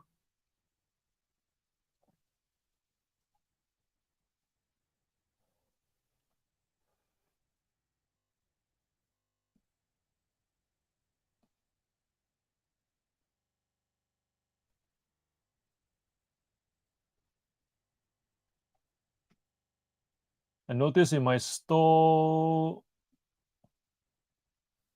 this past week I've had no sales, and I think it's because someone asked to return something and I chose not to because it was as described. Do you think that's the eBay algorithm? Good question from the States. I feel like whenever you don't do something that eBay wants you to do, you do get a little bit of a slowdown, and you definitely would feel it a lot more if you are a smaller store. Some of the bigger stores probably don't. Like if Tom's still in the chat, I'll get Tom to chime in on this. If you don't take a return, do you notice a slowdown in sales, or because your store is so big, it doesn't really matter? I think Tommy Lee in the Facebook group was mentioning something with another friend who does 6 figures a month as well, and it was saying that they don't notice a slowdown when they drop from top rated to above standard. They only notice it when it's below standard. So for me, I've noticed it on the smaller stores when I go from top rated to above standard, and there's like a 20% drop in just general impressions, sales, and all that. Go, Tom saying we get screwed over constantly. So then really the other thing is if you're a bigger store, you're trying to sell more, then I guess if you get slowed down a little bit, you're not going to feel it as much, but you still feel it, right? But if you're saying you get no sales no sales, then I guess you are a bit of you're probably a smaller store, then that makes sense. Like I've had that experience too. I noticed this twice. I had someone try to get a refund for saying it wasn't delivered, but I have tracking and it was delivered. Then because I didn't refund, I noticed a decrease in sales. It's funny. I thought that you have maybe eBay seller protection is different in the States, but I think that it's the same. Isn't it the case that if they open up a case saying it's not delivered and you upload the tracking to the case to say it's delivered, that they will cover you up to a certain threshold? So as long as you reply back and upload the tracking, you should be okay. You should be okay. And eBay, and if the buyer asks for eBay to step in and eBay can see it's been delivered, they actually pay. Well, in Australia, anyways, what happens is up to $750. If we provide tracking and it's delivered, then eBay, even if the buyer asks eBay to step in, eBay will refund the buyer if the buyer doesn't go away, and eBay takes it out of eBay's account. We don't actually refund it. So we don't just process the refund. Of course, if you just process the refund, then you're not going to get a ding against your account on the metric side of things. Above 750, we need to show that we also ask for signature on delivery. If we don't ask for signature on delivery, then eBay will not cover us. So as long as you're within, so it's like, yes, I did all that. I won against the customer, and I still notice a negative reflection on my account. Interesting. Shouldn't, but interesting. Maybe coincidental then. Tom, I've spoken to eBay about it. Response: they are not meant to throttle stores, but it does happen. That's the most professional way of saying shit happens. They are not meant to, but oh man, if this is a quote, right? It's like the rep going, "I'm not part of this." It's like doesn't even say we are not meant to throttle stores. It's like they. It's not my department. Oh man.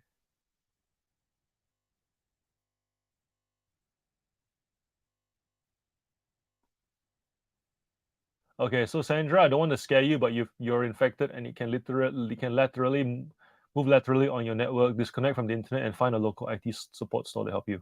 Ooh, okay, good advice. Good advice. So that's scam then. Damn.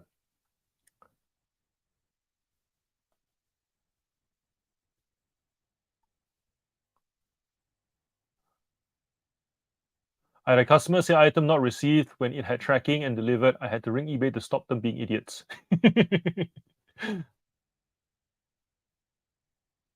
Avalon here. Hello. This is what I love about this community. Avalon messaged me on Instagram going, I'll be there, I'll be there. Just wait up, I'll be there. Also, Avalon is setting up a vintage stall. Avalon, if you want to plug it and tell us where it is, and those who are local can go check it out or tell their friends if you want to, if you're done setting it up. She's removing everything herself, painting the wall, learning how to drill and mount hangers and put hooks into things. It's quite impressive. She's been sending me pictures of the progress.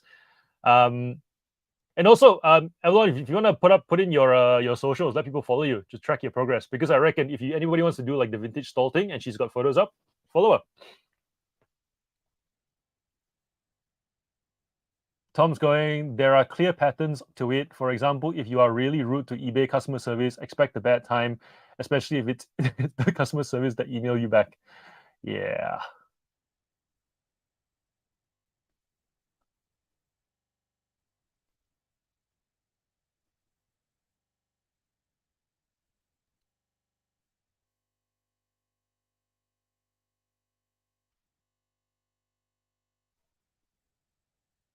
And now we're talking about scams.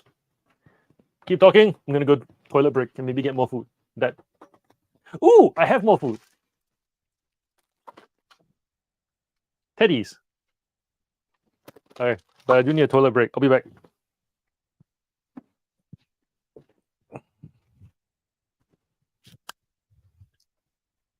Leave the mic behind. Nobody wants to hear me pee.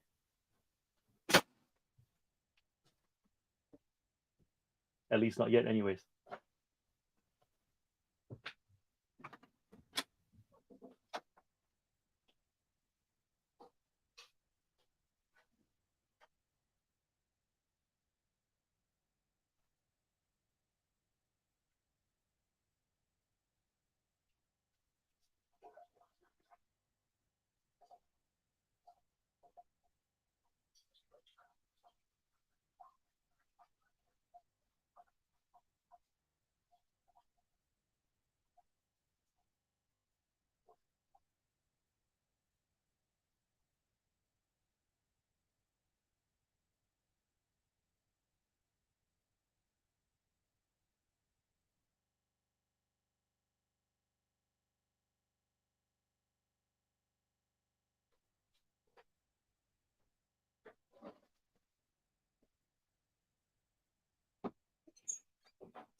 Avalon's confirming it's a scam. That's good.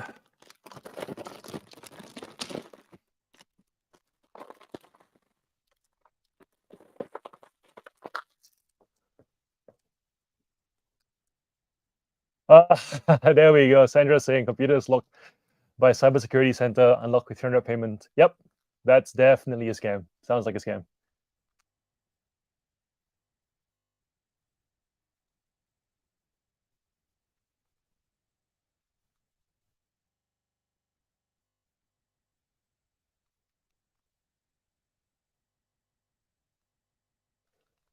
Multi-factor authentication. Yep.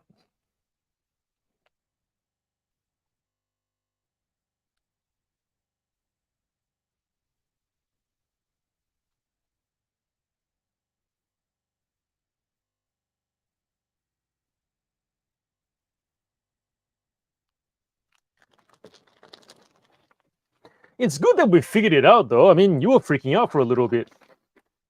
We were all freaking out for a little bit, especially those who don't know much about computers.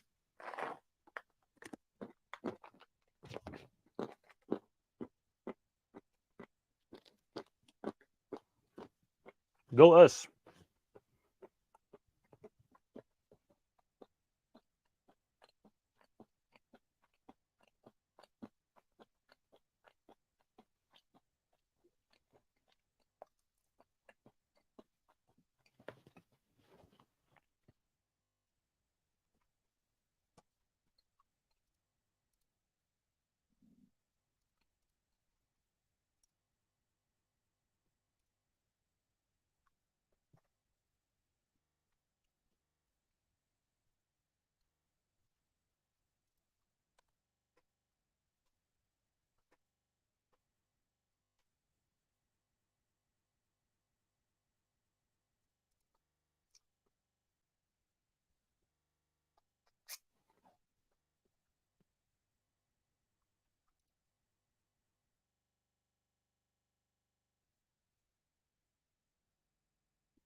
Oh, nice, Grumpy.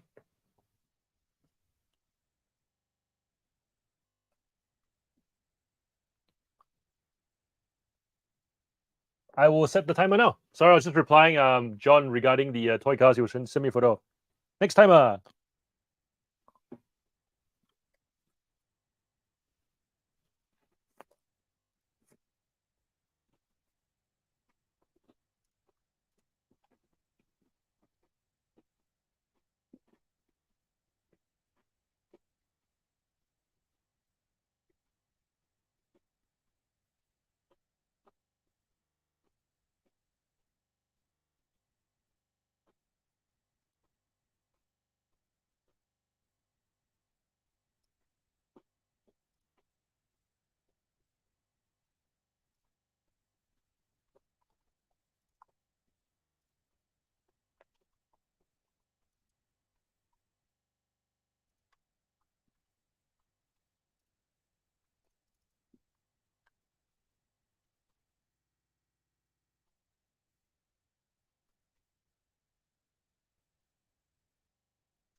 Is it just me, or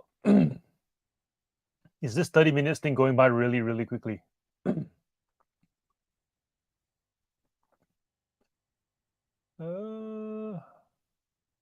Nah, Sandra, don't feel bad for hijacking the chat. Feel free to crowdsource your solution. Everyone here seems pretty happy to help too. I'm also finding all this very interesting because I use a Mac. I've been a Mac user for I reckon 7 years now. Had PC spurts in between, and yeah, just finding it a lot cleaner using Mac.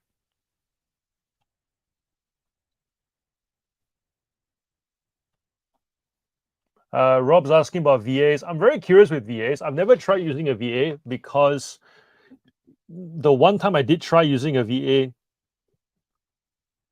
I found that I needed to give them instructions that were so clear that a toddler could follow, and it just bothered me. So then I was like, I might as well teach somebody locally and see how I go. But I get where they are coming from, though. It's like you're paying 10% of what you pay someone locally. So I suppose if they do half the work, it's worth the time. Yeah, if anybody knows how to use a VA, if anybody knows how to use a VA or has a VA, feel free to pipe in. I've never used one, but I am thinking about it. Time does fly when you are having fun. Yes, Rob.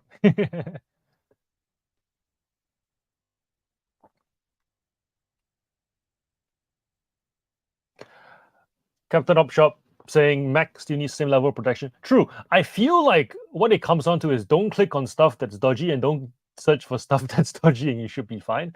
Also, is it true that if you use your phones, it's less likely to get bugged than if you use your computer? Or is that a misconception? Like if you're gonna take a risk on searching for stuff that you think might get your computer that might get there, if you're searching for stuff that you feel might get your computer bugged, would you do it on a phone and that would be easier or safer?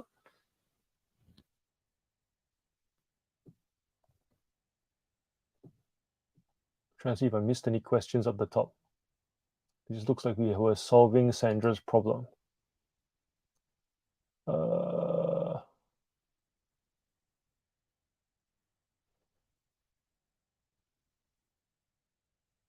Oh wait, so Toby said, hot tips on making a sale. I have an $85 bundle up for sale. They asked to buy one thing only. I said, no, I don't split, but send me an offer and maybe you can give the others to your friends. Yep, I've done that before too. Next minute, over $60. I just accepted a bunch of free wool.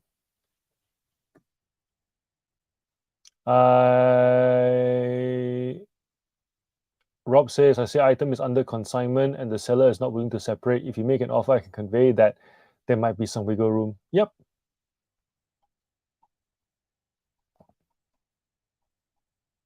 Or you can sell to somebody who just wants to take, who will pay the asking price, but tell you not to send an item. I get this all the time because I feel like with toys, they don't want the hassle of dealing with the other items that come in a lot.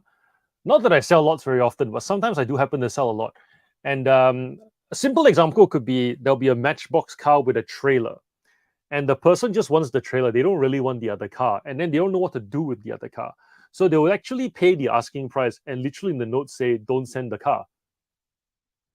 At the start, I thought it was a bit strange, but then I quickly realized that, yeah, it can be a hassle. If I really just want the trailer and the seller is asking $29.95 for the trailer and the car, and I don't want the trailer to come from overseas because I've bought from overseas before and it's arrived damaged because it's a small item and most people don't ship them in boxes. I ship them in boxes. So when someone buys like a toy car from that is any completely metal cars, I'll send them with a lot of bubble wrap in a satchel, which is fine. But if it's something with even the slightest plastic attachment to it, could be a plastic fender, could be a plastic, I don't know, plastic mirror component, I put it in a box. But a lot of sellers don't when it's overseas, especially for small items. So they could go, because it's coming from overseas, I don't trust it, but I do want it, so I'm going to buy it from the local guy. I'm not going to bother haggling because I've been searching for the item for a while and da da da da. Long story short is they'll just pay the asking price, and in the note say just send the thing of the two things that I want, and I'll do it. Positive feedback, because you're getting positive feedback for following the instructions. And then once they know that you've done a great job, you're a safe seller to fulfill the order, they keep coming back. And then every so often they'll do the same thing again. Hi, I just really want that thing. Can we do a deal? If they feel comfortable, otherwise they'll just pay the asking price. So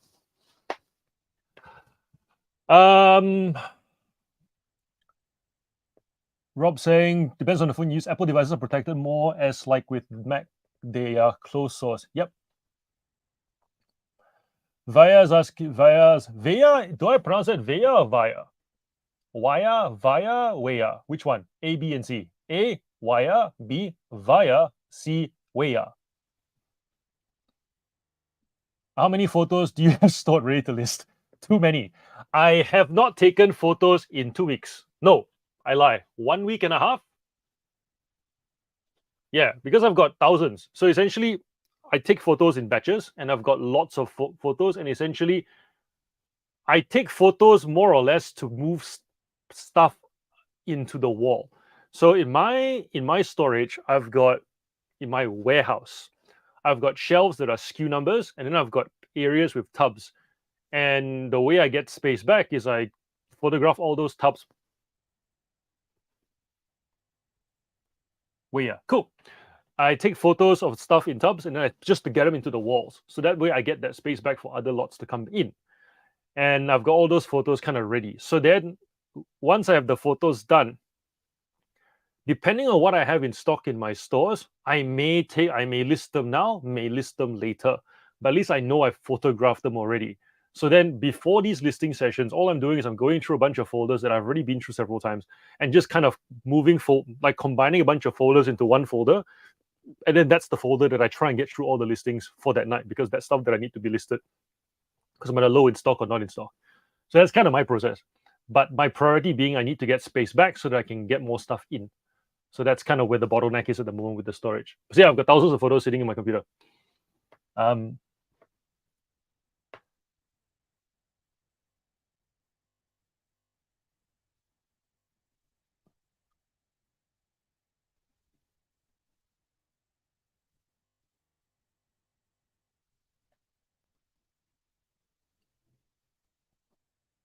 So what we're hearing is everybody just get onto Apple and you'll be fine. Finer.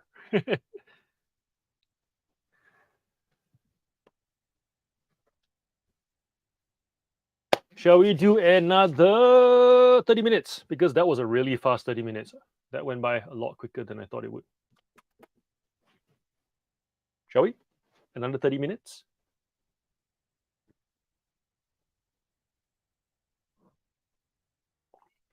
Also, I'm having chocolate biscuit regret. You know that feeling when you eat too much and then you're like, I'm feeling a bit bloated from all those chocolate teddies. I reckon I should have.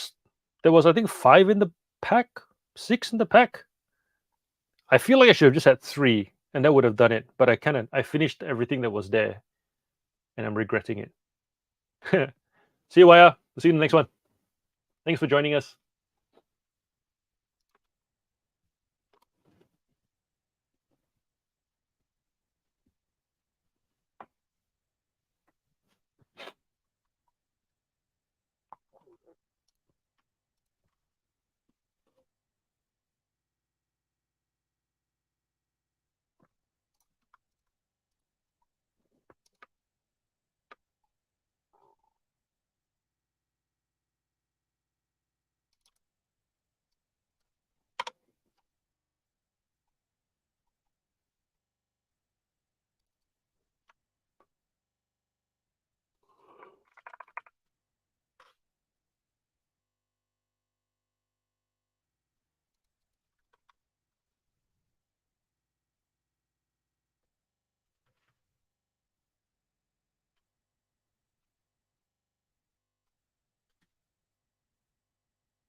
What?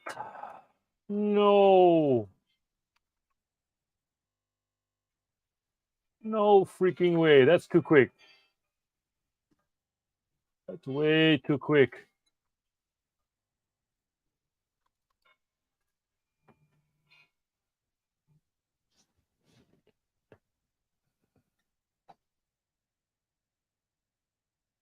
So we have two international people coming today. Cajun, I've given you a sub. You've got a pretty big channel.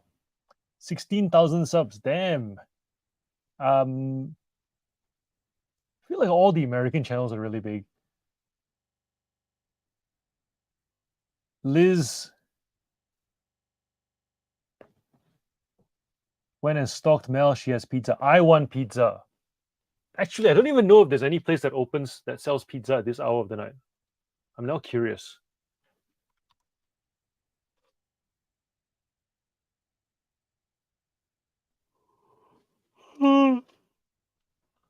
Is Domino's 24 hours? I don't think so.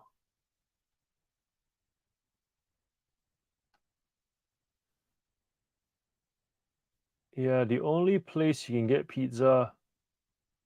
Nah.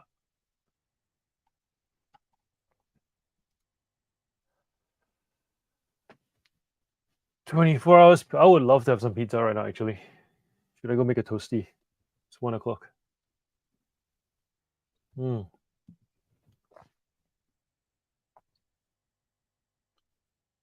Wait, we have to talk about this. Liz, what do you mean you don't like pizza? How does somebody not like pizza? It has carbs, it has vegetables, it has fat, protein, brought together by the glue that is tomato sauce. Like, what is there not to like? Enlighten us, please.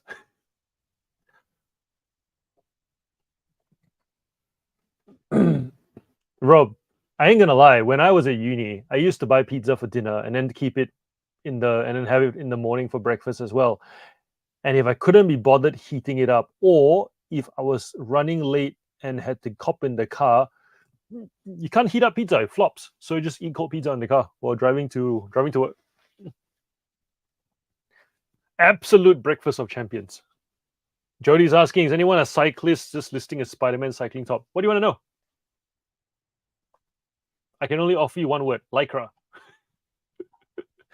Beyond that, I have no idea.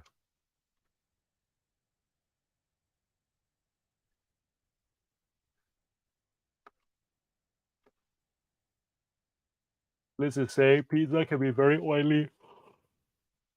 Just need to have a craving for it. Yeah, I can see that. I can see that. I guess if that's the case, then me and my son, we crave pizza a lot.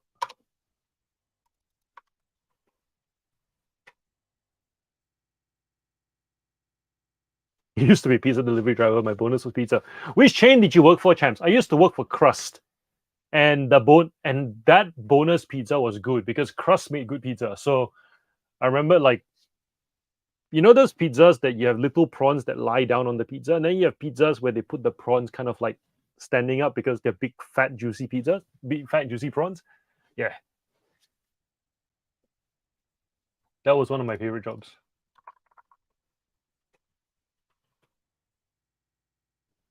But the boss was racist, and that wasn't fun. So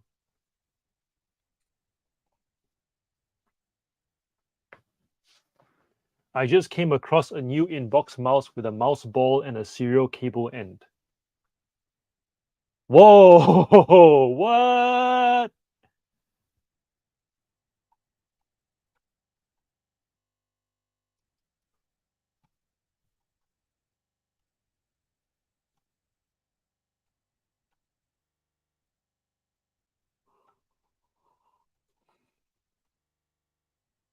Paul, some of the things you find in your inventory, absolutely fascinating.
It's always fun listing the first of something. Well done, John. Now to see if you can prove now to see if you prove me wrong, whether they sit for a while, whether they get snapped up, because that brand of car you're selling is very uncommon. So I'd be keen to know whether it goes to like a collector who has only that brand of car, in which case, like, you know how some people are just like, gotta remember to breathe when you talk, otherwise you yawn. I wonder, you know how you have people who just collect Tonka trucks, right? I wonder if this is one of those situations where this person just collects Tonka trucks, in which case your rough roader kind of collector might just buy the setup because they don't have to pay several different sellers, um, postage for one item, then one item, then one item. If they can, maybe having it in the set might make it move faster.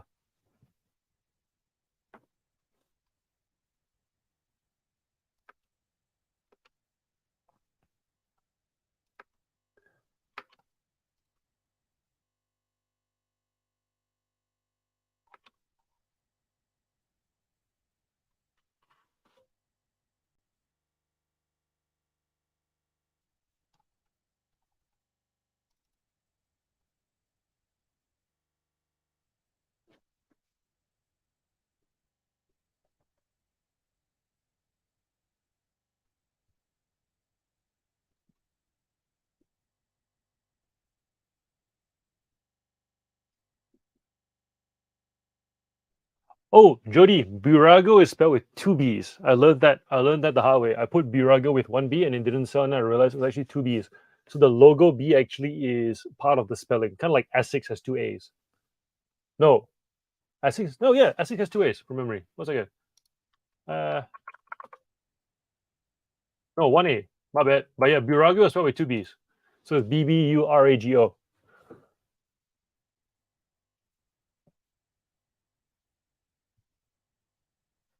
Well done, John. 9 days into 3 weeks off to boost my store, and I'm up to 656 listings. Well done. Should blow some balloons and pop them whenever someone has like an awesome milestone.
John's aiming for 800 by the end of the holidays. I think I've added about 70 extras after sales, been buying more stuff, and then that is slowing me down, but we'll list more each week.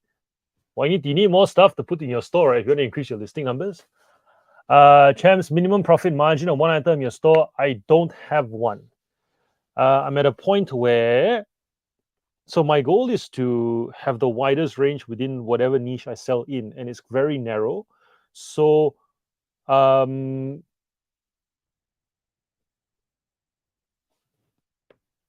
for me is like, I generally pay for used cars up to a buck, for up to a buck, some 50 cents to a buck if they are normal Hot Wheels cars in like photographable condition. If they're premiums, between $2 to $4, because they tend to sell for around that $10 mark. They get significantly cheaper the larger the bulk lot that I buy. I'm not aiming for a dollar. I'm not aiming for a particular, what's the word? Oh, getting late. Because most of my orders are combined anyways, I very seldom actually ship just one car out. I usually end up with orders that are, between 4 to 10 cars. So therefore, most orders are around that $30-$40 mark. If they're more valuable cars, 3 cars can go for $100 in a small satchel. Yesterday, I had a $650 order that was 95 cars. It took me half an hour to fulfill because I was just picking, but worth my while because they don't take that long to photograph. I know most of them by heart now. And so really the hardest part was actually just the walking to go and pick every single one. So I had to kind of divide the order up into like SKUs on the left side, SKUs on the right side, pick. The box ended up being 5.5 kilos. So that's kind of what I'm going for. I want those buyers who and that wasn't his first order either. That was probably his 4th order. He just kept adding and adding and adding and adding and adding. So yeah. So for me, that I don't have like a minimum profit margin. Like I don't follow like the daily refinement model that goes minimum $20 profit. They do it because they recognize that anything less is a grind. I get that part. If you're selling items where people buy multiples all the time, then it's not really that much of a grind, if that makes sense.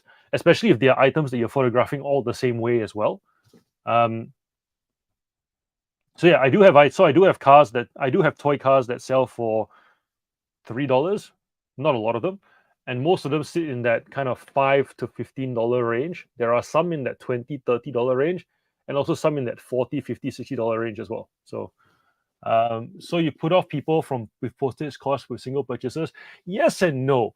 There will always be people who will only want one item and pay the postage for one item, and that's okay. But that's very rare. I do get international buyers who pay. Let's say if this car sells for $10, right? They'll pay. Well, in reality, it sells for $8, but there'll be a buyer in Brazil who will pay, $29 plus the asking price of the item. Because of the Band 5 discount, I end up actually making a bit more on the item, like an extra couple of bucks on the item, because the discount covers the fee on eBay and the item as well. So in that sense, I'm fine for the international buyer to just buy the one item that they want. I would always message them and say, hey, would you like to buy more? And that's something that I do. I'm not sure if I mentioned this on a live stream that where you've been. I always message my buyers who buy one item and say, do you want to buy more? I can send you 4 without any additional postage. The take up on that's about 20 to 30%, depending on the niche. So that kind of helps as well. A simple message, larger order. eBay not charging us the fee on the refunded postage also helps that cause. So yeah, aiming to increase the order price rather than focus on individual item price. Because when you think about being competitive on eBay, if everybody's chasing the high dollar value item, that's where the competition is. If you're focusing on meeting the needs of a particular buyer, and that buyer could buy stuff that's expensive and cheap. Because think about it, most collectors, right? They start off collecting something that is cheap. They start off collecting something at the cheap end and then eventually work their way up. So if you're thinking of that particular buyer, you want to give them the full range. So that way you satisfy them on the low end, but also on the high end. And in that sense, you get the repeat buyer. It's not competitive because you're not fighting for you're not fighting for bolos. That's what I mean. I don't like the bolo approach because yes, you get a lot of profit, but it also is a lot of hunting. I don't go hunting anymore. I just buy a whole bulk lot. I decided early on that I don't want a business where I'm competing with a whole bunch of people for the same thing. I'd rather build a store with a particular buyer in mind. Of course, there must be enough of these buyers for it to be a sustainable business, such that when I buy a bulk lot, I have a place for the whole bulk lot to go from the cheap all the way to the end, as long as the conditions at a particular standard. So therefore, when I go looking for stuff, I'm not looking at margins anymore, although margins do matter. I'm looking at condition, because if the condition of the cars is like, if the condition of the cars is like this, right, where it's like super glossy, then I expect the whole collection to be at that condition. It tells me that the whole collection can go to the store. When I start processing through it, it works out to be about 50 cents to $1 a car. Some of the more expensive collections can be $2 to $5 a car. Granted, the sale prices are also higher, but because all the condition fits, I'm not disposing of any. You get the idea. So the focus is a little bit different. But it also means that I can kind of work on my own and operate my own little space. And I don't see much competition because a lot of people don't want to put in the work to build that store up. They want to come in early, buy a bulk lot, and 10x their money to get that high. I'm not after the high. I'm after the repeat. So because eventually you'll get the high of that big order more often than not, but it takes building up that store first. That's kind of how I approach it. Yeah, I used to chase bolos when I was a lot younger, when I had a lot more time on my hands. But I think that's the thing. When you're chasing bolos, you have to be out and about looking for them, or just have a lot of connections. And with my model, I don't go out anymore. I just look for lots on marketplace, pay them up front to go pick it up one day every fortnight, and just drive around and collect them all. So that's the model that suits my lifestyle. Did I just say something else? Did I just say a Chris Furlong thing? But yeah, I picked this is the model that suits my life stage. Let's call that life stage. No, I can't make it to I can't make it to stores when they drop limited edition stuff. I can't go doing a whole bunch of things to nah. I don't have that capacity anymore. Rob's going, your bread and butter items are the sustainable part of your business, and high value one-off sales are the bonus. Yeah, that's the case with every business, really. So if you're and I think that's the thing, right? A lot of the new resellers, they chase the bolos and then they drop off when they realize that it's quite hard to keep finding bolos. Because once the high wears off, the focus shifts back to the money again. How much money are you actually getting for the time you're spending? And then reality kind of hits. Whereas if you have logic on why your business works, where the demand comes from, and how big the market is going to be, you can weather the slow start, knowing that eventually you'll get a payoff from the consistency for your time. Recommerce going, so with condition, how important are the alignment of the wheels to your buyers? Extremely important. If the wheels look wonky, okay, so two things. If you're going to sell toy vehicles, two things. The first thing is there's the functionality and then there's the visual aspect of it. There are people who will play with their toys. For those people, the functionality is important. But what I've realized is for a lot of these collectors, it's the way the light reflects off the thing. And if things are wonky, the light does not reflect right, and that pisses them off. So that is why it's more important, that whole alignment thing. Scratches, spoilers being straight, plain wings being straight, not bent or even on the slightest of angles. Here's an example, right? You know those toy planes that have pontoons, and how the pontoons have two wheels on either end. Technically speaking, it should sit flush on the ground if the model is in mint condition. Imagine if you have a collection of all these planes sitting flush on the ground, and suddenly one of them is off by 1 degree. Like the wheel is just off the ground by a mil, half a mil, whatever. That, just think of a very small amount. You will notice it if you're a collector. You just walk past the cabinet and it's like doesn't feel right. That's kind of it. It's as annoying to you as a table with one leg that's a little bit too short. That's kind of what that's why it's important. So if you when you get into a category like that where the visual aspect is almost like it needs to be autistically perfect, it actually serves as a great defense because you'll get all these competitors who chase the items on the name and numbers alone, not realizing why the buyer buys it, and then they'll rack up this inventory of stuff. Like I see some of my competition. I look at their photos. It doesn't show the condition. It doesn't show why it should be bought. And then, but they keep adding. You can see them keep adding to their to their inventory, and you're just like, it's, no, it's not gonna move. But you've picked my price. You've copied my prices though. So good luck. Whereas for me, it's like with also when you increase the range of your bread and butter stuff for a particular target buyer, the fact that you have the majority of it in your store, you can actually price up as well. So for me, my prices are generally 20% higher than what something that is not listed for the collector. And then after that, I'll maybe send my best offer of like 15% or 20% or whatever, whenever I feel like it. And then I get that bulk order come through. So that's kind of my model.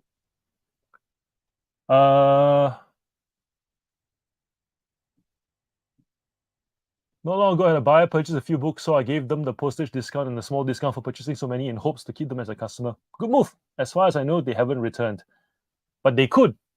Maybe it's just the category of item. Maybe you don't have a range wide enough that warrants them coming back. Bear in mind, with books is a very wide category, right? So even with me with toy cars, I don't just sell. I only sell, well, for the most part, the cars that are real. So with actual real world brands, because there's a sense of nostalgia. Or, as people like a particular brand. And then with the fantasy type cars, like the stuff that Hot Wheels makes that kids tend to play with, I stock the ones that are only desirable, have some sort of licensing on them.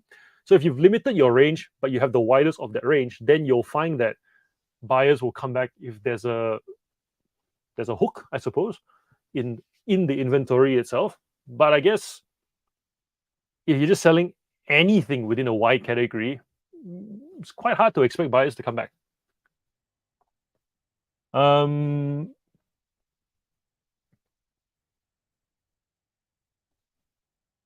Rob saying they're out there, hard to find bolos, build a relationship with the stores, find out when stock gets put out, and always ask if there's anything out the back. Yep.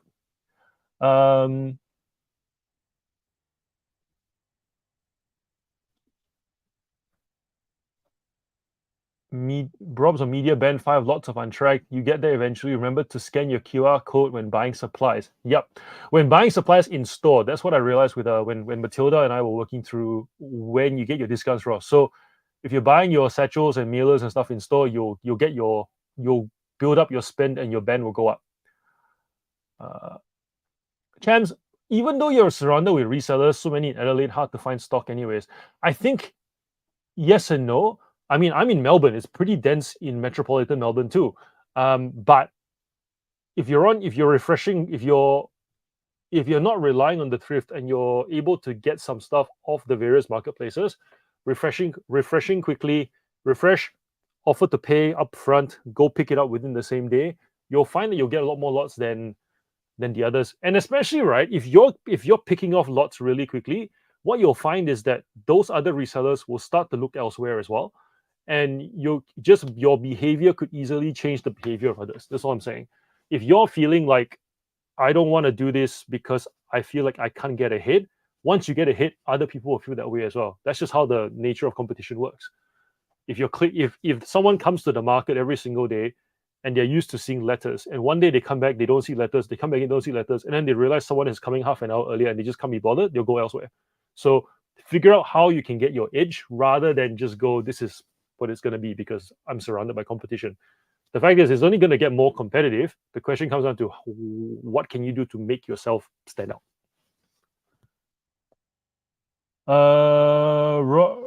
Dave, from a bulk pickup, what percentage is not listable? Well, if the condition suits, because I'm buying for the most part a collection that's picked out by somebody with the same taste, most of it is listable. The only things I don't list are the stuff that's overly like, for example, if a car is like only worth $4, right, and it's already been scratched, it's worth $2, then I'm not going to bother listing that. I'll chuck it into a little bucket and then I'll sell it off for maybe 50 cents a car. Once it gets to maybe like a box of 200, I'll just put it out there.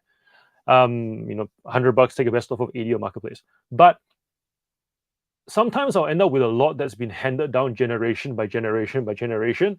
That's actually a lot more fun for me, because then I get to see the vintage stuff intermixed with you can tell, right? Like the stuff that's been handed down, the stuff that's been kind of added when when the kid didn't know what he liked, and then the stuff that the kid ended up liking, and you can more or less split the collection up by the time. And then it's just a matter of, is the vintage stuff worth anything? Has it been played so badly that it's not worth selling anymore? Case in point, vintage Matchbox fire trucks and cranes do quite well. Problem is, a lot of their ladders get chewed up by kids. So you get this really good condition metal body with a chewed up plastic ladder. So that's kind of pointless. But if you end up with like the ladder that has the extending ladder in it as well, you can get good money for them. Another one would be just really classic sought after cars like your Range Rovers, and if the black still glossy, you get good money for them. But yeah, so really depends on the collection, case by case. Sometimes I'll get a collection that is, I'll go and pick it up and I won't even, but okay, here's one. The other day I picked up this, I went to this house and they had, what did I go to buy? I went to buy action figures, and then I said, oh, do you happen to have any toy cars by any chance? They're like, yeah, we do. Actually, we listed some. They had 25 boxes of these, right? But they only put up one box open, didn't even take the cars out. So it just said we have more. And they wanted I think it was like $25 a box, and each box had 48 cars. So it worked out to be a bit over 50 cents a car. Okay. But every car was in this condition. So if you think about it, they were all in crates, like those, the waffle grid kind of crates. And then she kept bringing out these boxes. I was like, whoa, cleared her out, right? And I came and so in that sense, the whole collection was listable, because they were all kept in mint condition. So even like the $3 cars ended up going, $3 cars would have gone for about $7 to $8 just because of the condition they were in. And then add on top of that, with a bit of research, most of them were for multi-packs. So multi-packs meaning you could only find them in a 5-pack or a 10-pack or whatever packs they came in, which means that they were more likely played with rather than collected to be stored on a card. So to find those cars in mint condition is actually quite hard. So their value goes up even more. So in that sense, that whole collection was a dream, essentially. It's like, oh my gosh, super happy.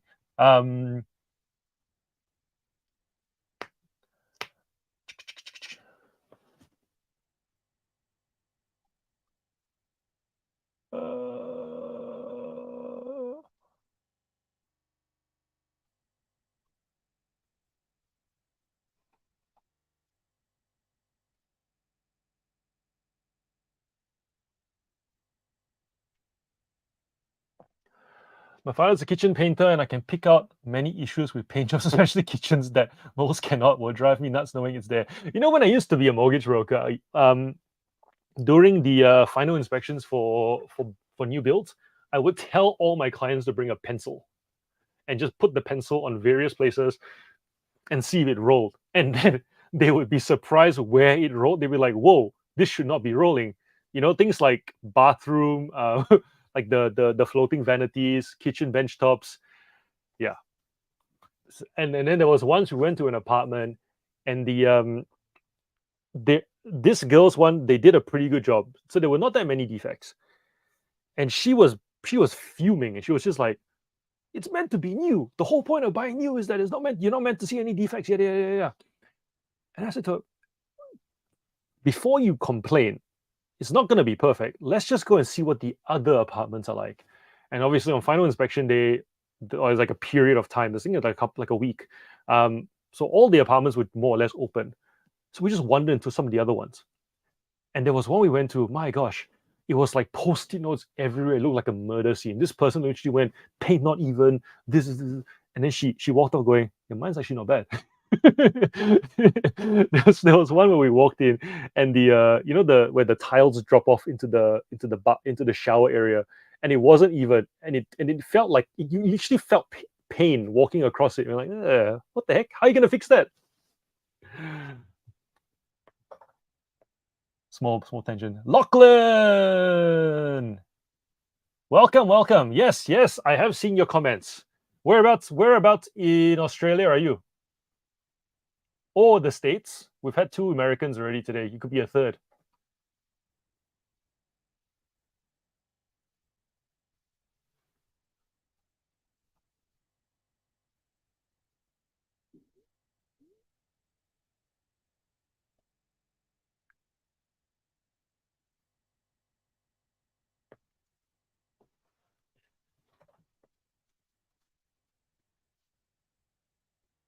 Hey, real estate, cool.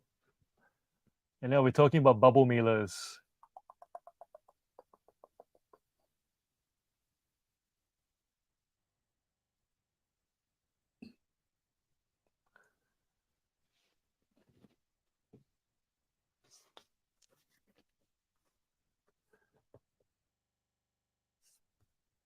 Lachlan's moving up to Newcastle. Cool.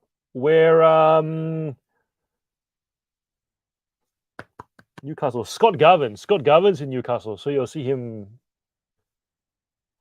in the streams as well. He mostly does vintage toys, action figures.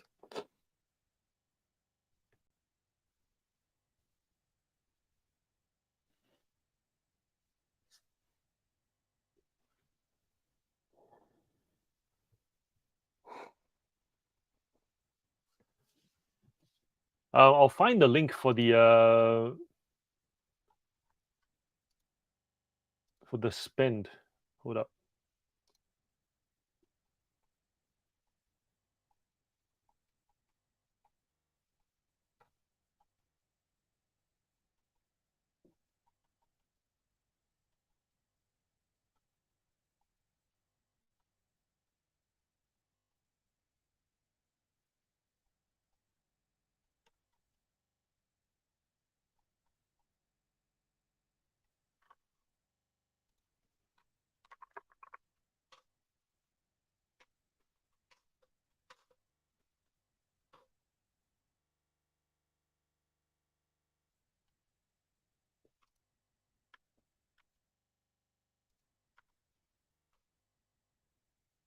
So John, if you go to this link and you look at page 4, line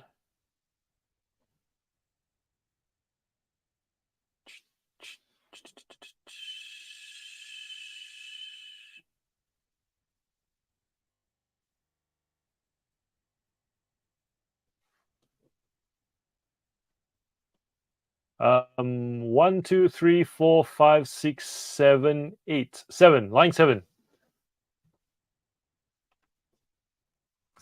6 and 7.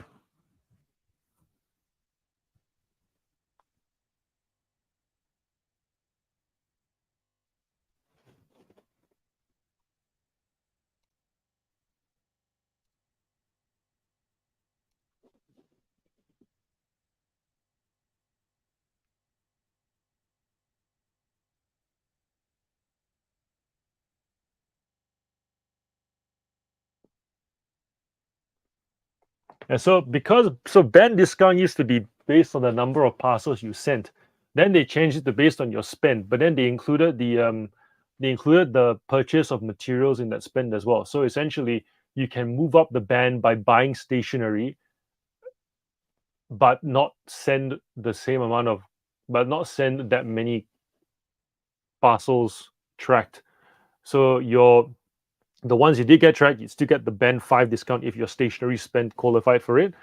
You obviously wouldn't get the band 5 discount on the untracked stuff, but it's the spend that gets you moving up in the bands, not the quantity of tracked parcels anymore. So that's a good thing.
Yeah, you can't. You got to buy it from the store. You can't do it via eBay. Correct.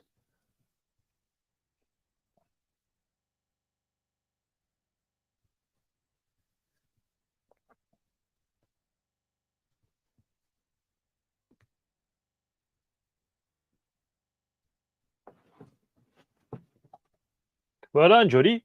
I've heard Adelaide Crow stuff does well.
Ah, good hack, Rob.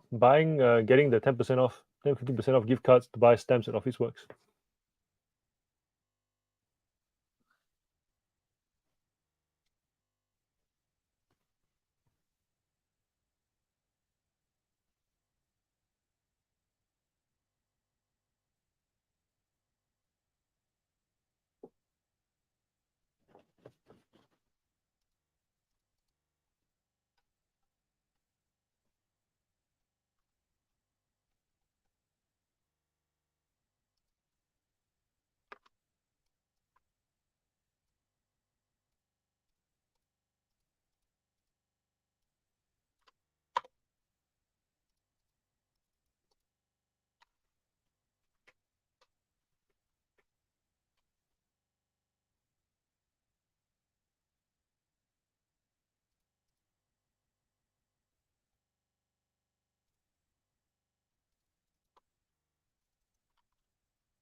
Nope, wasn't me. So I'm guessing there is interest. Cool.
All right, ladies and gents, I think I'm going to call it a night as well. Good chat. Cover lots of things, including a including a phishing scare. Damn. Oh.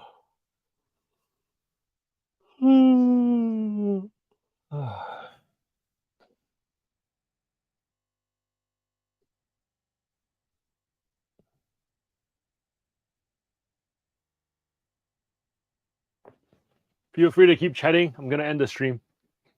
I'll see you guys on Thursday. Hope you all got lots of listing done. I ended up with 67 today. It's not too bad.